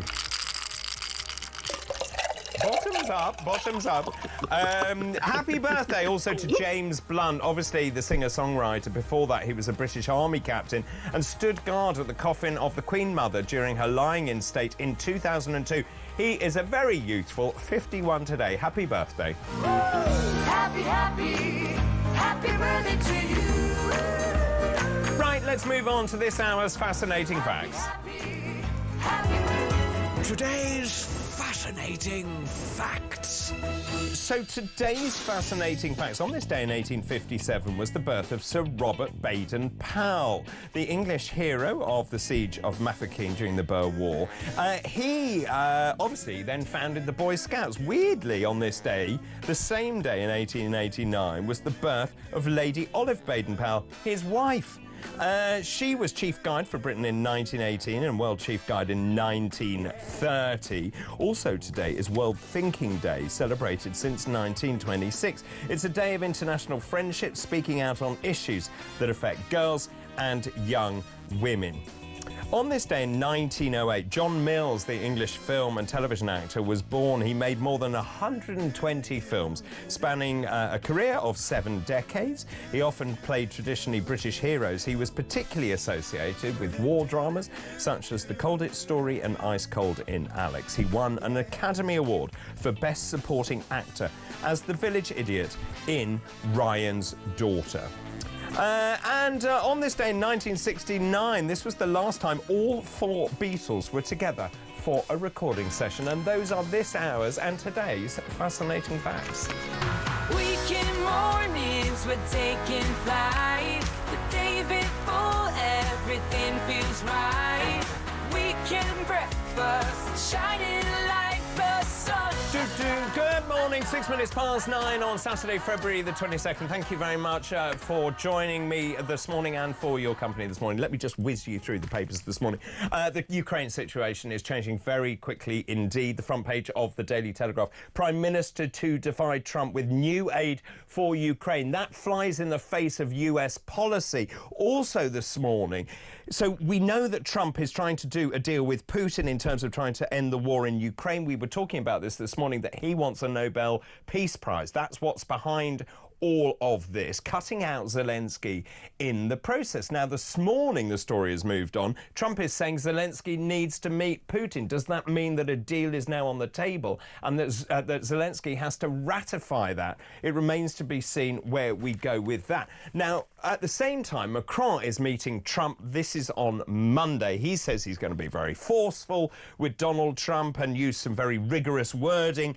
Meanwhile, Keir Starmer is going to meet him on Thursday. According to The Guardian, Starmer seeks to calm Europe's row with Trump. Keir Starmer will not risk riling Donald Trump by challenging him over his attack on the Ukrainian President Volodymyr Zelensky. He's going to go He's going to dance to Donald Trump's tune, which you could argue is a good thing in many ways. It seems that we are going to increase our GDP spending from 2.3% to 2.5% at the cost of £5 billion a year. That is one thing that Starmer is going to tell Trump. The other thing, he's going to go with a letter to invite him for a full state visit by the King himself. And so really playing and dancing to Trump's tune.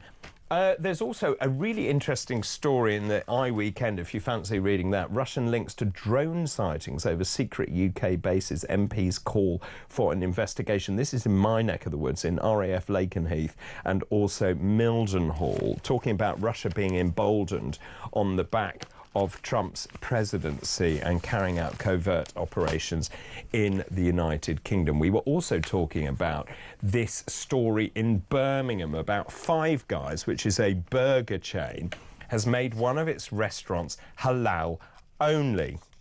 As a result, they have dropped bacon, hot dogs and alcohol from the menu in Britain. Many of you getting in touch.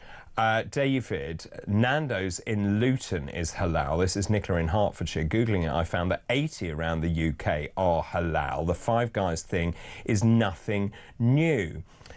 Sue in Cambridge says it's time to boycott Five Guys. This is not a Muslim country, although Khan and Labour would like it to be. Keep all of those messages coming in, please, regarding that. This one says, this is Nafati Tari saying, Dr. David, it starts with one restaurant, and before you know where you are, it will be every restaurant. You won't be able to buy a piece of bacon anyway. It started with one mosque, one Islamic school. Now there are more mosques than churches.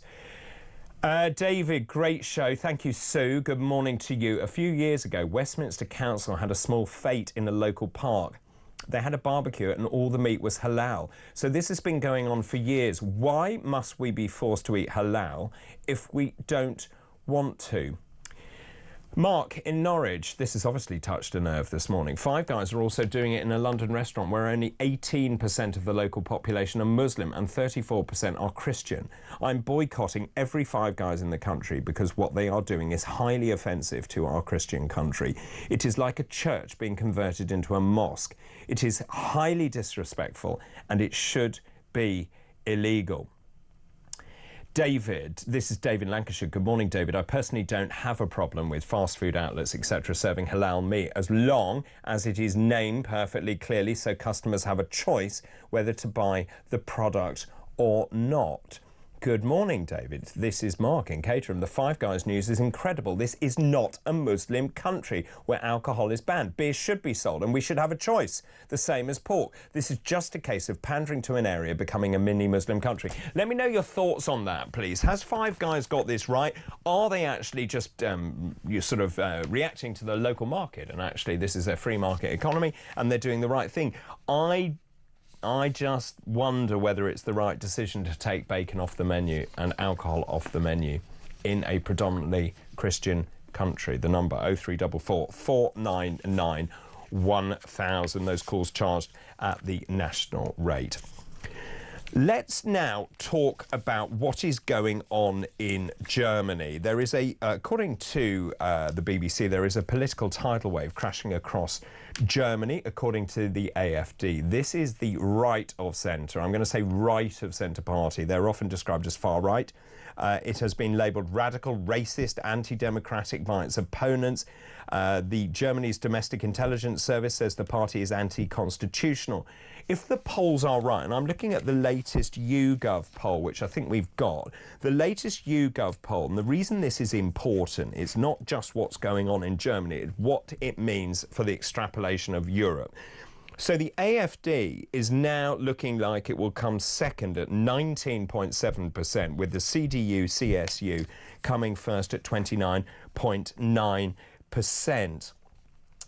It's going to be fascinating to see what happens in Germany. And what does it mean? Well, joining me now is James Jackson, who's a political journalist based in Berlin. Good morning to you. Good morning, David. Could you try and explain this to people? I don't think many people in this country know a great deal about German politics. I know a bit about it because the AfD were partners of ours when I was in the Brexit Party in the European Parliament. Could you just summarise the situation in Germany and why this is significant? It's definitely significant because the AfD are considered to be a far-right party here, and there's a big political taboo around the far-right because of working with them and voting for them as well, because of Germany's history, obviously the Nazi dictatorship, which destroyed much of Europe, and continues to play a big role in sort of German understanding in the world, and of course they're aware of that, aren't they? So, and the problems that fascism brought to Europe and to themselves as well. So I think the thing with the AfD is, you mentioned that they're centre-right. I think they definitely have people within there who you could describe as centre-right. I've just been out on the campaign trail this week with many AfD figures, and sometimes, to be honest, they sound like Tories. Sometimes they sound more reform, and sometimes they sound a bit worse than that, let's say, particularly on this question of Germany's history and how you sort of own up to dealing with the Nazis. But anyway, they are in second place in this election, which nobody really expected a few years ago. In the last election, they got about 10%, and so they've doubled since then. While under a centre-left, sort of centrist government coalition. So they seem to have really established themselves as one of the top parties in Germany, ahead of the Chancellor's party. So nobody really expected that. And I've seen plenty of videos, coming back to this question of far-right or centre-right, where actually they're getting a lot of immigrant votes, or rather, you know, Germans with immigrant backgrounds, Turkish backgrounds. So there's really been a big shift in the political landscape here, but arguably it, you know, follows what happened in the US with Donald Trump and what might be about to happen in the UK with reform, according to some polls, ahead of Labour. And what is the AfD standing on there? They're obviously sort of trumpeting Trump. They say they're anti-woke, they're immigration. They're saying the wrong kind of immigration. They don't want, obviously, illegal immigration is a major problem in Germany. Actually, Germany is also no longer the powerhouse of Europe economically, is it? Well, yes, I think you can't ignore the economic decline of Germany in this election, because whether people are conscious of it or not, this tends to be when they vote for anti-immigrant parties. Actually, migration and asylum to Germany has dipped quite significantly in the past few years compared to some very high levels previously after the Syria war and, of course, the Ukraine war as well. And people seem to be very upset about it. I mean, it's understandable when you consider how many terrorist attacks and attacks by mentally ill, rejected asylum seekers there have been in recent months. I mean, we've had Aschaffenburg, we've had Munich, we had Solingen before that. Magdeburg was an interesting case because that was actually committed by a supporter of the AfD, albeit who was also a refugee from Saudi Arabia. So there is a sense of insecurity. I think that's both in the sense of security, you know, crime, terrorism, but also economic insecurity, because Germany's place in the world is somewhat threatened. They don't have much national pride after the Nazis, and they have had pride in their economy. And the AfD, you know, have said, well, Germany's deindustrializing, which I think is an exaggeration, but it's certainly not the powerhouse it used to be. And they're offering another form of pride, which is sort of more traditional nationalist approach, which is or was considered taboo for a long time in Germany. And Germany has been reliant for a long time on what one might call old-fashioned industries, particularly petrol-consuming industries, energy-intensive combustion engine car engines, for example. The automobile industry used to be huge in Germany, and of course what we've seen is rapid advancements in places like China undercutting the market. Yes, I don't think we should, you know, rule out German industry yet. It's still producing a lot. It's still employing a lot of people. Germany's still a big exporter, but long term, I think the trend is clear that it's not going to be employing as many people as it did. There's going to be huge job cuts in the automobile industry, and particularly the supply industry, because of course you have to remember that's going to go all the way down the value chain if they get rid of jobs at Volkswagen or BMW or elsewhere. There's also, I believe a few months ago, the supplier or manufacturer of the Star on the Mercedes, the Benz, the bonnet, they went bust, and that was quite a few people lost their jobs.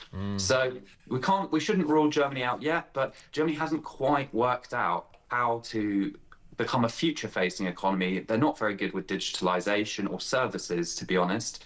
And so, you know, I don't really think the AfD actually have an answer for that, other than to go back to cheap gas with Russia. And I think that's very controversial. I was also reading about crumbling infrastructure in Germany. When people often think of Germany and think of it as this bastion of technology and it, you know, everything works perfectly and with German efficiency. More than 4,000 bridges in Germany are broken or in a dubious state. Train punctuality, apparently, is worse than the UK. That seems extraordinary.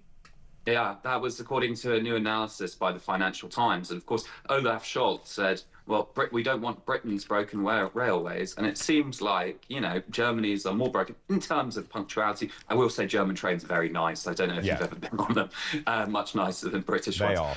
But bridges, there's been collapses. And I think, you know, if people are going to blame Merkel for something, it should arguably be this, because she was presiding over a very strong economy and in fact implemented this thing called the debt brake, which blocks how much you can borrow, blocks how much you can spend, and that means that they didn't invest in infrastructure when they could have, which seems to me to be crazy, actually. I would agree with you. Also, just in terms, there are a couple of questions I have for you. The first one is about, is the fundamental issue, the fact that Merkel opened the floodgates to immigration, is that the primary issue for voters? I don't think that that is the primary issue. I think the country is changing. That's part of it, quite a big part. But there's also this question of Germany's place in the world, foreign policy, what you mentioned with Trump, defense, and the declining economy are all part of a picture where Germans feel insecure. And like a lot of people, they often move to the right when they do feel that insecurity. But then again, the left party is actually surging in the polls right now. So there's definitely a reaction to that. The Berlin correspondent of The Economist said that that's the real story of this election, at least in terms of polls moving around. And in terms of the areas that the AfD we think will do well, I was very struck by the fact that it seems to be a lot of the east of Germany. It seems to be very geographically drawn, their vote. Absolutely. If you look at maps of Germany of how it's voting, it's like the former West Germany, the Federal Republic of Germany, it would have been, it is now, and then East Germany, it's all divided by where the border used to be during the Cold War. And the AfD are much more popular in the East, but they do still get a lot of votes in the West, and the West has a lot more voters. So why is the AfD doing so well in the former East Germany? Well, political scientists say that people in the East are more dissatisfied and they have less of an attachment to the political parties, the old-fashioned parties, or the Altparteien, as the AfD call them. So, you know, in the West, you may have grown up in a CDU, Christian Democrat or Social Democrat household. People, you know, people can take that quite seriously, quite personally in their families. But in the East, they came out of a communist dictatorship, which they fought for freedom, and, you know, they are quite dissatisfied. And I think migration is also more of an issue there, not because there's more migration. There's actually significantly less migration in the areas where the AfD are popular, which I believe is also true in the UK. But they're not used to it, and so they notice it more. I mean, I was out in Pirna in Saxony, which was the first place with an AfD mayor. Lovely Saxon town, cobbled streets, old market square. I spoke to a young woman and she said, oh, I'm afraid to go out on the streets because of, you know, criminal migrants. I didn't see anyone who was a migrant other than an older Vietnamese man there. So sometimes it is about perception as much as it's about reality. How worried is the European Union about the AfD doing well? Very worried. In fact, they've even talked about, I think more than the AfD doing well, they're worried about Elon Musk, tech billionaire, interfering in the election. And so they have actually said that a German court has demanded information about what's being allowed to be said on Twitter, or now called X, his social network. So the question is he artificially boosting the AFD? He has come out to support the AFD. He even spoke at their party conference. He wrote in a newspaper here about why they're great, which caused a huge kerfuffle out here because, you know, mainstream newspapers don't typically write those pieces considered to be taboo, whether that's fair or not.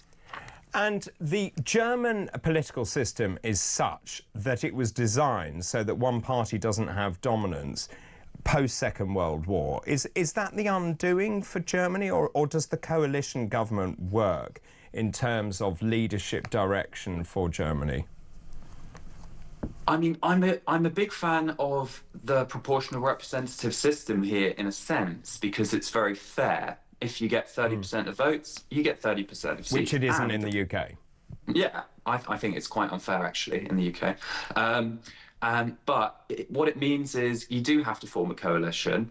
And a lot of the time, that means, you know, actually no one's happy with the government, because if you want Conservative, you're getting a coalition of usually Conservative and centre-left. It's almost like Labour and the Tories would be in coalition forever, it seems to be. I mean, we've had a more centre-left coalition this last time, but it was blocked by the more right-leaning party on spending and all of these issues, which is why it collapsed. So, you know, it's more of a compromise situation, less winner takes all. And I think that does mean that people feel sometimes there's an establishment stitch-up, especially with the AFD being kept out of government by this sort of political taboo. So whether that will hold forever, I'm not sure, but it seems clear it'll hold this time. But then again, I actually do think if we have a sort of centre-right, centre-left coalition with three parties again, then I don't think it's going to last very long because of the personalities and the dynamics between the parties.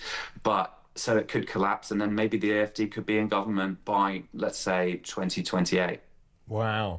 James, thank you so much for explaining all of that. That's James Jackson, their political journalist based in Berlin. Those German elections take place tomorrow, so all eyes eagerly watching to see what happens in the result in the German elections. I'm asking this morning, should the UK fear Donald Trump? We were just talking there about the impact of Elon Musk, of Donald Trump in Germany. Also the impact here, Starmer going cap in hand to see Trump saying we're going to raise our percent of spending on defence from 2.3% to 2.5%. And by the way, here's a note from the King to invite you to a state visit. Should the UK fear Donald Trump? 0344 499 1000. Those calls charged at the national rate. You can text the word talk in your message to 87222. You can also message us on X at talkTV. You can also send a voice note as well. Now, do stay with us. We have the brilliant Steve Denyer with us in the studio. That's all still to come after this break. This is Weekend Breakfast. Good morning.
So a lot of what Trump's saying is straight up untrue. He's either lying or he doesn't care. And for Musk, as someone I admire, you know, Musk is an impressive businessman in many ways.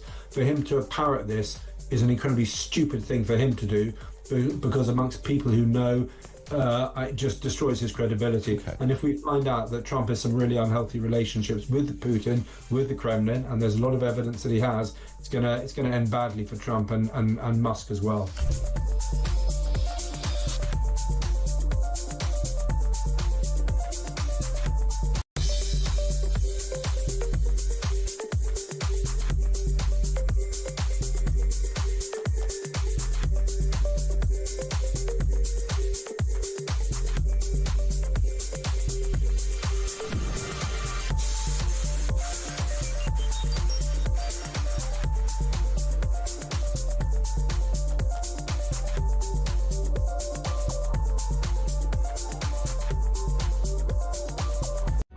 Across the UK, on DAB+, on your smart speaker, on your smart TV, and on your side. This is Talk. Welcome back. This is Talk 9:28, Saturday, February the 22nd. You are very exercised about this story about Five Guys having halal-only meat and banning bacon and banning alcohol in a predominantly Christian country. Or is that just market forces? They're pandering to the local market and they say that this is a commercial decision. Good morning, David. I was told that all hospital food is halal. This is Brad in Cambridge. How is that catering for the local community? I don't know the answer to that. Here's hoping the AfD do a Trump, and a wave of common sense is washing across Europe, from Brian in Durham. That's the German elections we were talking about just before the break. They take place tomorrow. Back to Five Guys. Hi, David. I have no problem with Five Guys as it is out in the open. I'm more bothered about supermarket meat. Good point. As the labelling isn't clear enough to be able to choose. David, I went to KFC in Seven Kings in Ilford. They said they didn't do a certain burger, which I asked for, because it has bacon in it. It's outrageous. I cannot believe it. Joe says, good morning. It's another one in Ilford. Five Guys serving only halal. This has been going on in restaurants for years in Ilford. This is nothing new. Lots of other messages about this. David, this is Paul. In Leicester, here, where I am, I was once told that a lot of the fast food places default to halal because it's too difficult to keep the two foods separate in kitchens, the hot plates, the cooking stations. Muslims care that it is halal. Us of other faiths don't even care. Is that true? These places don't tell you, and we don't ask. Shouldn't they tell us? Good morning, David. I love Saturdays just so I can watch you. Oh, that's very nice. Who's that? No name. Five Guys are out of control. This is not a Muslim country. As a Christian, I am offended. This is Bev. I believe that most or not all school meals in Birmingham use halal meat, giving no choice to children. We are becoming an Islamic nation by stealth. Keep all of those messages coming in. Susan says Tesco's in Huddersfield meat sales are all halal. A Muslim franchise owns the butchers at Tesco. More of you saying, I understand that halal meat is served in every NHS hospital. A family relative was in hospital recently and halal food there was compulsory. Is M&S chicken and British Airways chicken not already halal? That's David. Wow. Keep all of those messages. This is obviously the topic you want to talk about this morning. Keep all of those messages coming in, please. 0344 499 1000. But now it's time for entertainment news. Steve Denyon, Entertainment News Roundup. Good morning. Good morning. I wake up on a Saturday. I love Saturday mornings because I like watching you as well. So it's a one big happy club. That's because you're here. Morning. I'm here. Yeah, you're here. Lots going on. How are you, otherwise? I'm good, thank you. Yeah, good. Not too bad. Let's talk about the front page of The Sun. Piers Morgan. This is curious, isn't it? It is curious, yes. Piers Morgan, I've got a baby reindeer stalker. Have you, Piers? Piers Morgan has been hounded by his own baby reindeer stalker after interviewing the Netflix show's real-life Martha. Felicity Jane Loud bombarded the TV host with wild accusations of harassment and dishonesty in an apparent bid for a big payout. Piers, 59. 59? That's the headline. Yeah, I know. Said it's despicable. He's furious, apparently. What was she trying to accuse me of was absurd. It's complete fantasy. Piers was forced to defend himself in the courts after Felicity Jane Loud's crazed conspiracies and hopes that by speaking out today, this despicable piece of work will finally be stopped. I mean, he did interview the real one. I mean, here on Talk, it was a world exclusive. Yeah, it was. When that went out on YouTube, I mean, millions and millions of people watched it around the world. I mean, it was brilliant drama, wasn't it? We were the only station to get her, the real Martha. And it would seem that this case started after he interviewed her. So this woman has accused him of abuse, harassment, fraud, dishonesty. But when you drill down into the story, it doesn't make a lot of sense. I mean, she's claimed that he stole her brother's identity and worked with insalubrious associates on a campaign involving stealing my creative work and family history to promote myself as a member of the family. And he said, well, I've never heard of you and I've never met you. I don't know who you are. Yeah. So quite a bizarre case. Obviously, the court said, you need to come and defend yourself so we can just kick it the hell out. Well, so apparently, she filed 64 cases against celebrities. I mean, that says a lot, doesn't it? Well, there's also, so when you look back at her her life, her track record, I think there was a problem with she's allegedly stalked somebody involved with the London bombings as well. So there's, I'm just having a quick look through.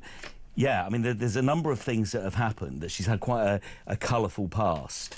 And I think basically he thought this is just nonsense. But lots of celebrities have this problem with stalking. We saw problems, in This Week in Dubai, didn't we, with the tennis?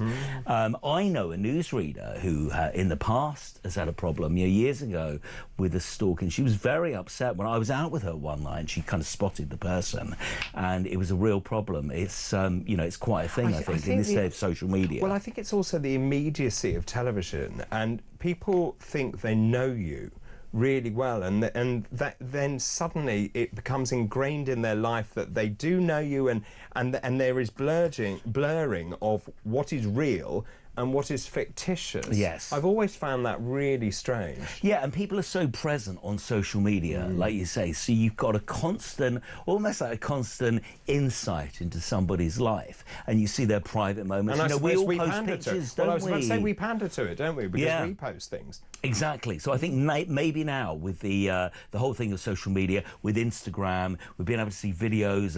I do this all the time. I post pictures of my family, nights out, quite personal stuff that maybe I wouldn't have done. Maybe we all wouldn't have done 20 years ago. Definitely wouldn't have done. We wouldn't have done that. We would have questioned. We would have thought, well, mainly because the pictures were terrible and they were developed in boots and I had red eye. Them, but, and also you had to go there and you had to work out which ones to develop and print and all the rest of it. It's really interesting. But then equally, when you go for a job in television, they look to see what your social media presence is. So therefore, it kind of feeds itself in that vicious cycle. Absolutely, because the more you put out there, the more followers you get.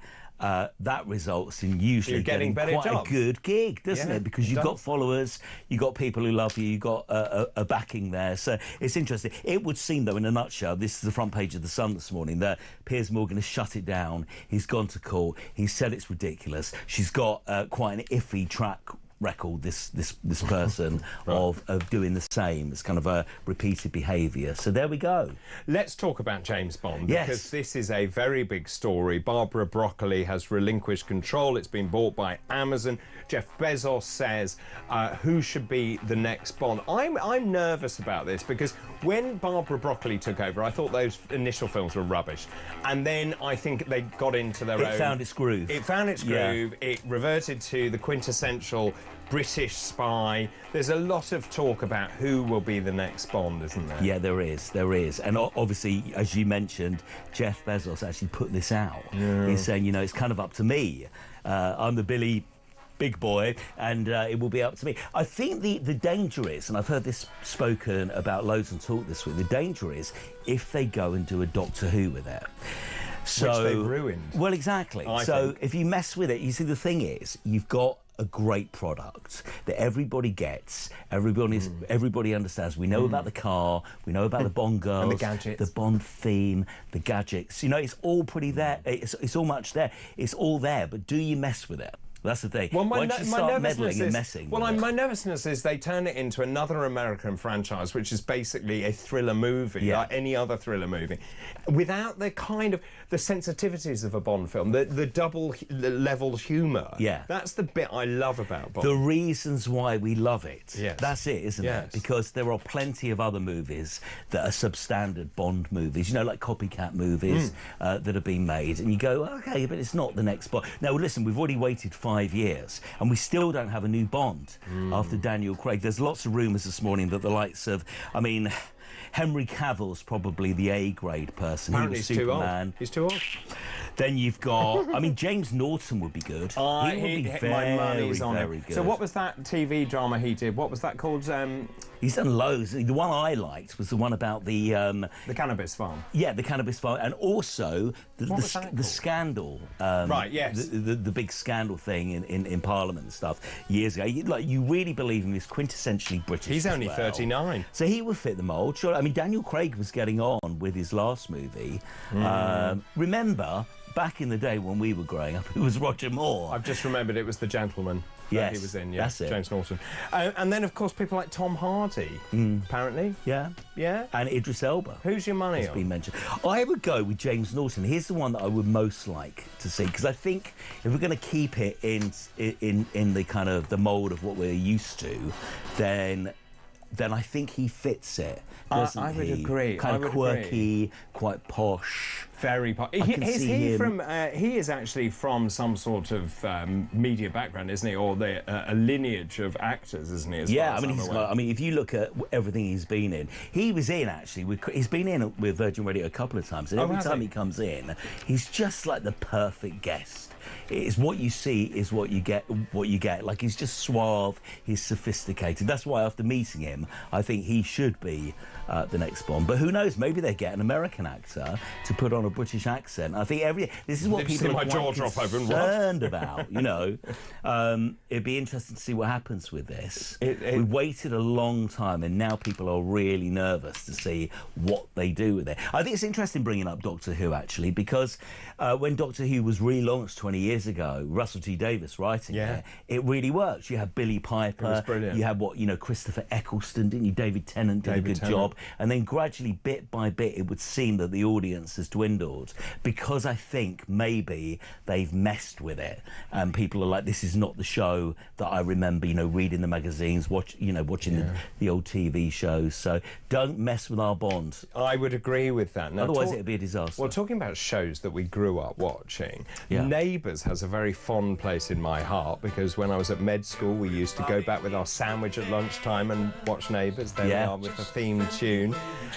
It then came to the end of the run, was cancelled. They then had a party to celebrate the end of the run of Neighbours. It got resurrected, didn't it? And now it's been cancelled again. I bet Kylie Minogue's thinking, I'm going to have to book flights back to Melbourne again. Yeah. Another goodbye show. It's actually, if you look back at the history, it was cancelled a couple of times in the 80s. Was it? Before it even got onto our screens. And then, of course, something strange happened in 1988, because do you remember it was put on Tea Time?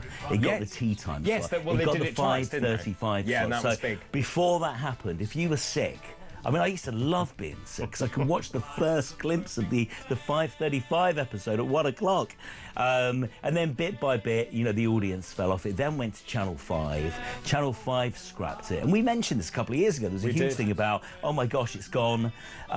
It was then picked up by Amazon, you could watch it on Prime, and now it's gone. It's going again. So why? Well, it's just a bit pedestrian, isn't it? I think soap operas are in a lot of trouble at the moment. We come off the back of a big week with EastEnders celebrating its 40th, and that's really interesting. So back in the 80s, EastEnders used to get, what, 25 million, OK? The last time they attempted a massive live episode was a big anniversary 10 years ago, and it got about 11. This one, this week, got 4. 3.5, 4, certainly under 5 million. So there is the problem. They cost a lot of money. Coronation Street's decimated its cast. I think I said this to you before. When you look at the programme schedule of the major terrestrial channels, I look at it and think nothing has changed. There's nothing innovative here, whether you've got EastEnders, Coronation Street, whatever. It just seems they're relying on old formulas which are outdated, and of course you've got a very fragmented audience now. Of course you have. We don't sit down like we used to. Like it or not, we don't sit down as a family anymore and stick the same thing on at 7:30. You've got people in different bedrooms streaming different things. We're kind of out of sync. We watch it in our in our own pace, and I think that they've tried to bring back old characters. I mean, nicely done this week with the 40th anniversary. Genius. I missed getting it. Anita Dobson back, Angie Watts was back for a second or two, and I thought that was really great. But how long can you keep on Should doing I watch that? it then? I think you really should. Okay. I mean, it's everything that we've loved about EastEnders. I haven't seen it since Dr. Leg was in it, but I watched it the other night and I enjoyed it. He was there when I was at the med punk. school. Yeah, good old Dr. Leg. He could solve everything. Constituents, difficult general practice he ran, I would have said. Let's pause for the moment, Steve. After the break, we'll be back. Steve will be back with his Denya's Delights. That's all still to come. This is Weekend Breakfast. Good morning.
Across the UK, on DAB+, on your smart speaker, on your smart TV, and on your side.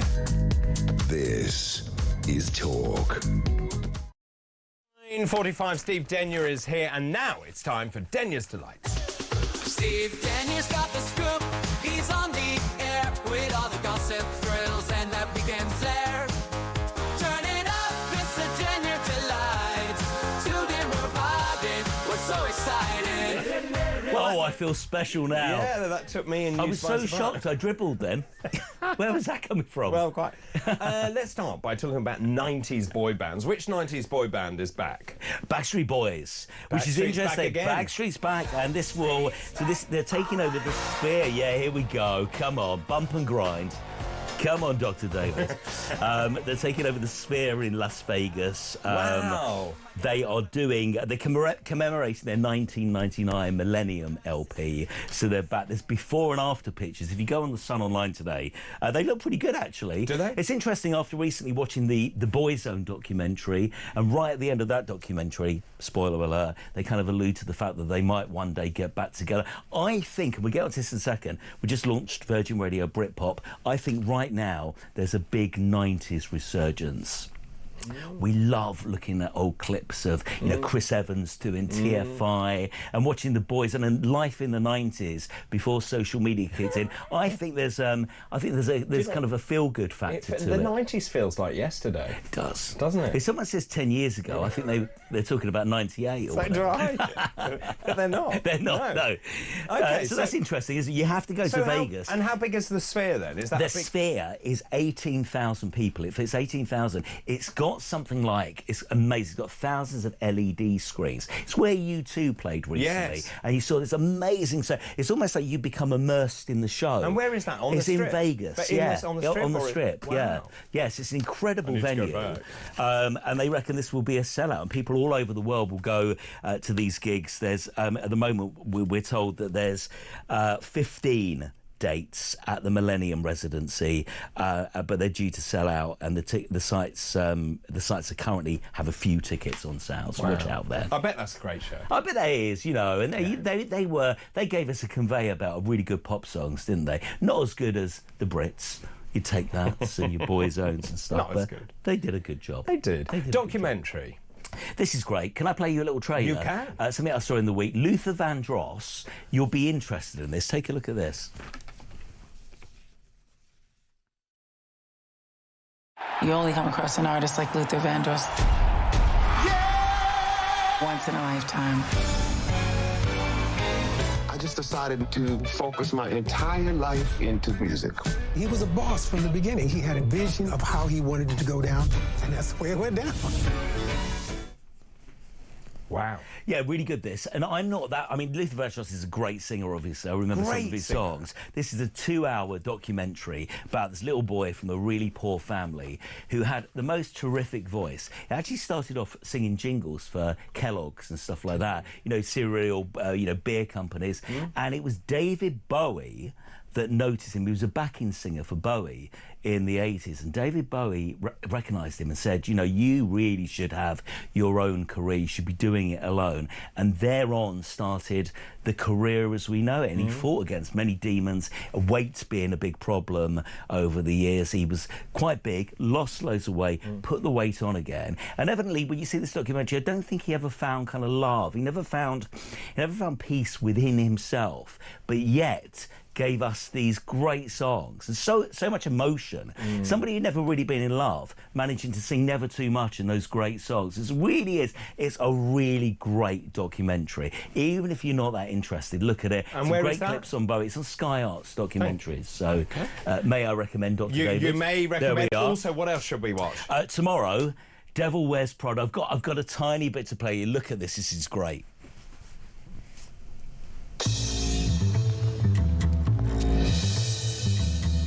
Miranda Priestley is the editor-in-chief of Runway. So you don't read Runway? No. Not to mention a legend. And before today, you'd never heard of me? No. You work a year for her, and you can get a job at any magazine you want. You have no style or sense of fashion. No. Now, this is special. This is special because it's on tomorrow at 4:20 on Channel 4. But Anna Wintour, the character that Meryl Streep's playing there, is in this building tomorrow morning. She's coming in, guesting with Tom Allen on Virgin Radio tomorrow morning. So we've got the actual Anna Wintour, legendary editor of Vogue, coming in. So listen to us on Virgin tomorrow. Watch the movie tomorrow afternoon. Meryl Streep remained in character when she was making this film, so she was really horrible to all of the cast. And and wouldn't speak to any of them, and literally just turned up, did it. They were all terrified of her. It was method acting gone mad. So what time is she coming in tomorrow? Tomorrow morning, between 10 a.m. and 1, tomorrow morning on I might be here, obviously. Give us a listen after 11 o'clock. Yeah, so I'll just be loitering around. Will she be wearing the dark glasses? I was about to say, is it glasses or no glasses? I don't know. I'll report back. I might just have to find a way. I'll be trotting down the corridor. Should we go down and meet her together? Yeah, let's go and say hi. She'll be... That's all. Goodbye. That's all. Goodbye. Yes. And on that note, Steve, thank you very much. Thanks for having me. Really good to see you. Right, we'll take a break. After the break, your calls, please. Also, keep your messages coming in, whether it's about Trump. Is he a threat to the United Kingdom? Is he an ally to the United Kingdom? What do you think about Five Guys only having halal meat, banning pork, getting rid of booze as well in Britain? Is that acceptable? Let me know your thoughts. This is Weekend Breakfast.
After he was arrested, the BBC pathetically allowed him to stay on the staff. During this time between him being arrested and him going to court in September and being done for paedophile offences, he was paid £200,000. Now, that's £200,000 basically of every BBC licence fee payer's money.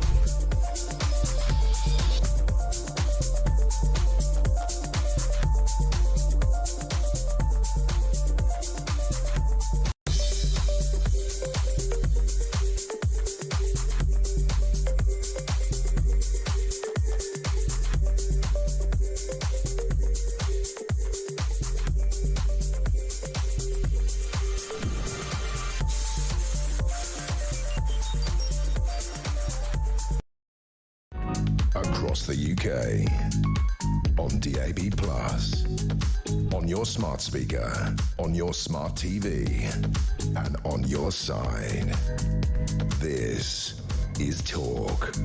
Welcome back, 9:54 now. The big subject of James Bond. Good morning, David. Tom Hiddleston for James Bond from The Night Manager. Good call. That's Joe Moore in Leicestershire. Good morning. Theo James. There's another brilliant one, actually. Who said that?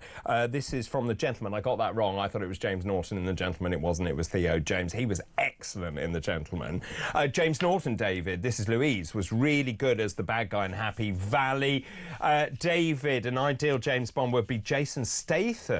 Ooh, that's Graham in Manchester. Also about halal meat and Five Guys. If you don't like halal, don't go there. Simple. JB says, it's fine, David, as long as the pork is halal. I don't mind. I work for a well-known food supplier. Basically, all schools I deliver to now have halal meat only. It's ridiculous. That's Dan in Brighton. Then on the subject of Trump, morning, David. The British people don't need to fear President Trump. Maybe the British government should. Let's ask Peter Cardwell that, shall we? Good morning. Good morning, how are you? I'm all right. Why aren't you playing James Bond? That's what I want to know. I'm too old. No, Otherwise, I'd be there like a shot. Theo James, that's a very good shout, actually. He was excellent in The Gentleman. I think possibly one of the best and most enjoyable moments of my entire career at Talk was my first day as political editor when Wes Streeting, who was now in opposition, was being interviewed by the then breakfast presenter. And Julia asked him and said, you know, do you think you'd be a good James Bond? This was just a sort of final question at the end of it, and should there be a female James Bond and all the rest of it? And he said, well, no, I think my days of budgie smugglers are over.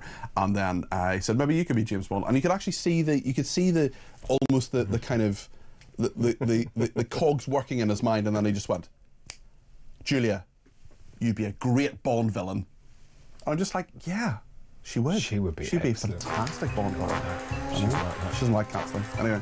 Anyway, should we just do a quick call together? Peter in Croydon on Trump. Okay then. Good morning. I'll plug myself in. Do that.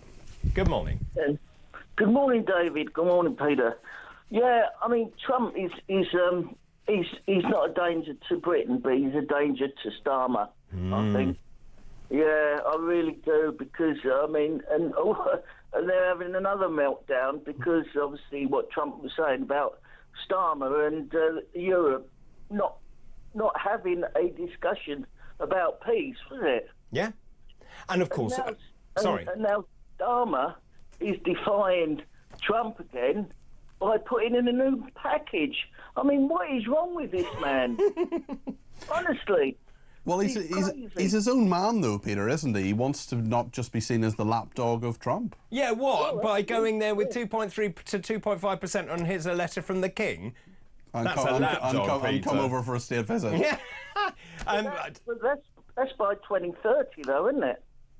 Sorry, say that again. Oh, well, we don't know. We don't know exactly what he's going to say, as far as I'm aware.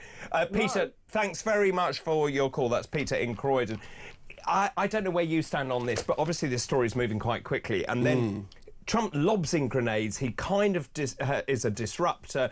Europe then tries to react as a response to that. He's trying to do a deal with Putin. Then this morning, he's now saying, well, Zelensky needs to meet with Putin. He's contradicted himself. Yeah, we're talking about that, actually, just after the news, and about Starmer. And also, Trump saying Starmer has done nothing to end the Ukraine war. We're asking the question as well, you know, given what Starmer wants to do, should we give yet more aid to Ukraine? We're talking about $3 billion a year, and actually Rachel Reeves in her budget said we're going to do this for every year that we need to. So it wasn't just this year; it was every year from now on. We'll also talk about Israel. Of course, there are 2 hostages that have been released. 4 more coming. There was a huge story yesterday on Drive, especially what happened to the Bibas family, and they're horrendous.